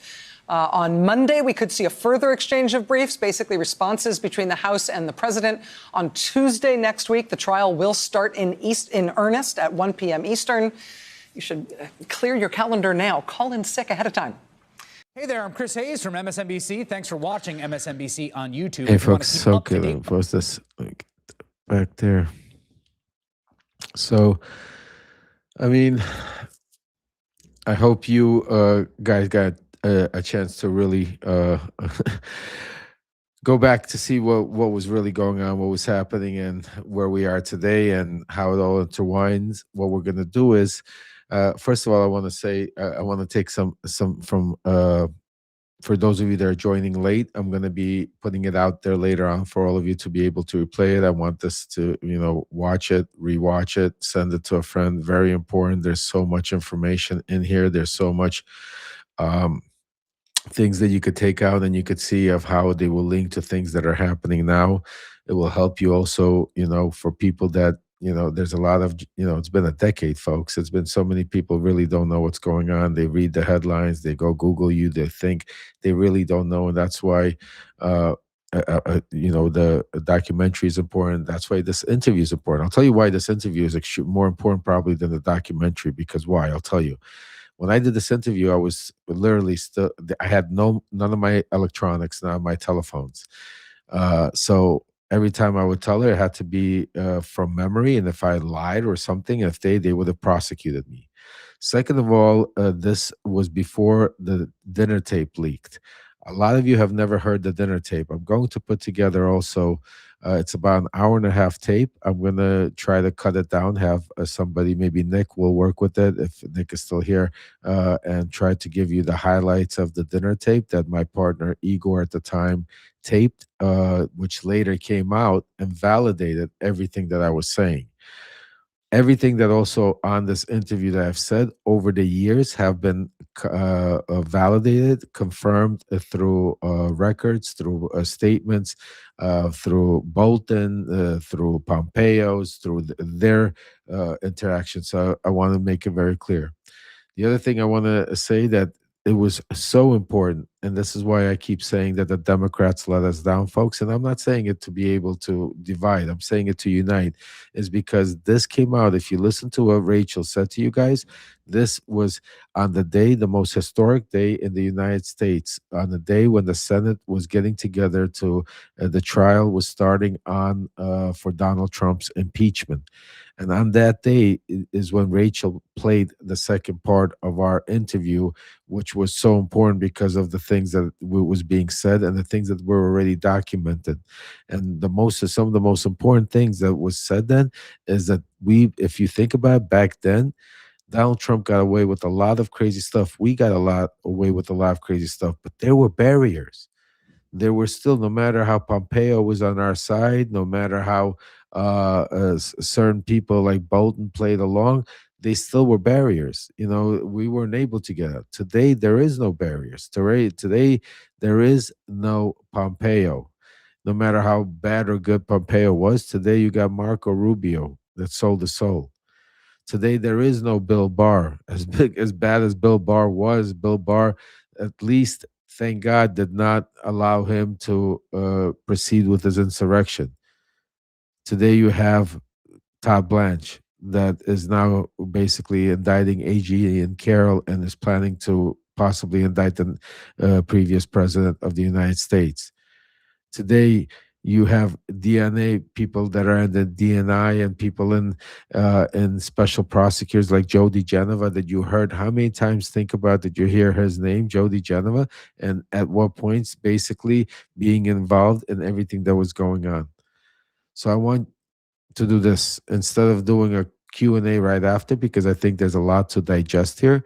What we're going to do is I'm going to put this out. I want you guys to pass it along as much as everywhere you can. Tomorrow, we'll do a Q&A. I'll do a longer Q&A to be able, and we'll be go over all these questions, and we'll be able to go over anything you want to see how it links together. And I think it's extremely important on the verge right now of Todd Blanche trying to be confirmed. We need to make sure that we get this information and part of this to the Senate, get the media, get the pundits. People need to remember, go back in history a little bit, because we're so running so forward. And that's part of Trump's MO. We need to stop for a second. We need to go back and we need to say, wait a second. This is what you did. This is the same routine. This is how it's going on. This is what's happening. That's why I say we don't have to reinvent the wheel. That's what I'm saying to you. We don't have to reinvent the wheel. We know what's going on. They're not changing it. Especially, I talk about every day what my sources, everything. Nothing's changed. It's just different players, different ways, and that's why it's important to watch what I say. Keep your blinders on and watch what I'm talking about. But anyway, folks, I want to thank you so much for taking the time. For those of you that have been here from the beginning, for those of you that have joined late, again, you'll be able to come back, watch whenever you want. I apologize. I know I promised you on the Q&A today, but I have my daughter and my kids came over. We're going to go I have to go do barbecue for them. They want dad to go throw some hamburgers on the grill. So I promised them. And also, I think it's good for you guys to really get to digest it, to be able to, so tomorrow we could have a real good Q&A question. I'll bring some of you up. So if you haven't yet become a paid subscriber, this way, when we do our Q&A, you could come up. We could talk about Smokey Joe, I'm gonna figure it out. If you guys have a time, a better time, afternoon, probably sometime like 3, 4, 5 o'clock Eastern time, if that works for you guys. If not, throw it in the chat. And let me know if there's a better time. I'll try to coordinate because it's for you guys. I want to do it. And also, there's one more thing I'm putting together besides the special for you guys, because I think it's important that all this information, especially now before the elections, comes out, because they are going to be doing all of this campaigns, disinformation campaigns. We're going to listen to that, do a coalition, corroborate, whatever that's called, of the some of the videos that I have that never before seen, and also we're going to do my testimony in Congress during the Joe Biden impeachment. A lot of people forgot it. A lot of people didn't see it. A lot of people is skimmed by. We're going to also have it put together. It's about 45 minutes out of the 8 hours I was there. Extremely, extremely important. Yeah, guys, I'll do it I'll try to coordinate so I don't interfere with any of the favorite shows we have, like the Substack, the Five Stack, and any of the other, if there's any special. So I'll see tomorrow what the scheduling is of other shows, and I'll try to coordinate it around, so this way we have some time, so you guys aren't, you don't have to pick between the stuff, so we could have some time together. I'll take a look at that, but we'll definitely do it in the afternoon. But yeah, definitely wanted to let you know. Thank you so much. Have a wonderful day for the rest of the evening, whatever's left of it. Enjoy dinner. I'm going to go spend some time with my family, with my kids, and I will see you tomorrow. We have a lot to go over. I have a special on this because you're going to really, I want to see this tomorrow, when we're going to do the third part of the special, which is going to be my congressional hearing. You're going to see what I testified under oath, because this is important. So everything till now, you've seen on video, you've seen a documentary, you've seen me speak in front of Rachel Maddow, you've seen all of that. Extremely important, because these are, for them to be able to air that, they did extensive research to be able to put that out there. But next, what you're going to see tomorrow is me testifying under oath in front of a hostile congressional committee: James Comer, Matt Gaetz, Lauren Boebert, Marjorie Taylor Greene. You're going to see me in front of all of them. You're going to see me testify. You're going to see tomorrow. And that's important because, they always say, testify under oath. Well, you're going to see all of this. Everything is documented, and that's why it's important that we keep spreading it. Anyway, enough of me. Have a great night, guys. I'll see you tomorrow. Have a great night. Take care.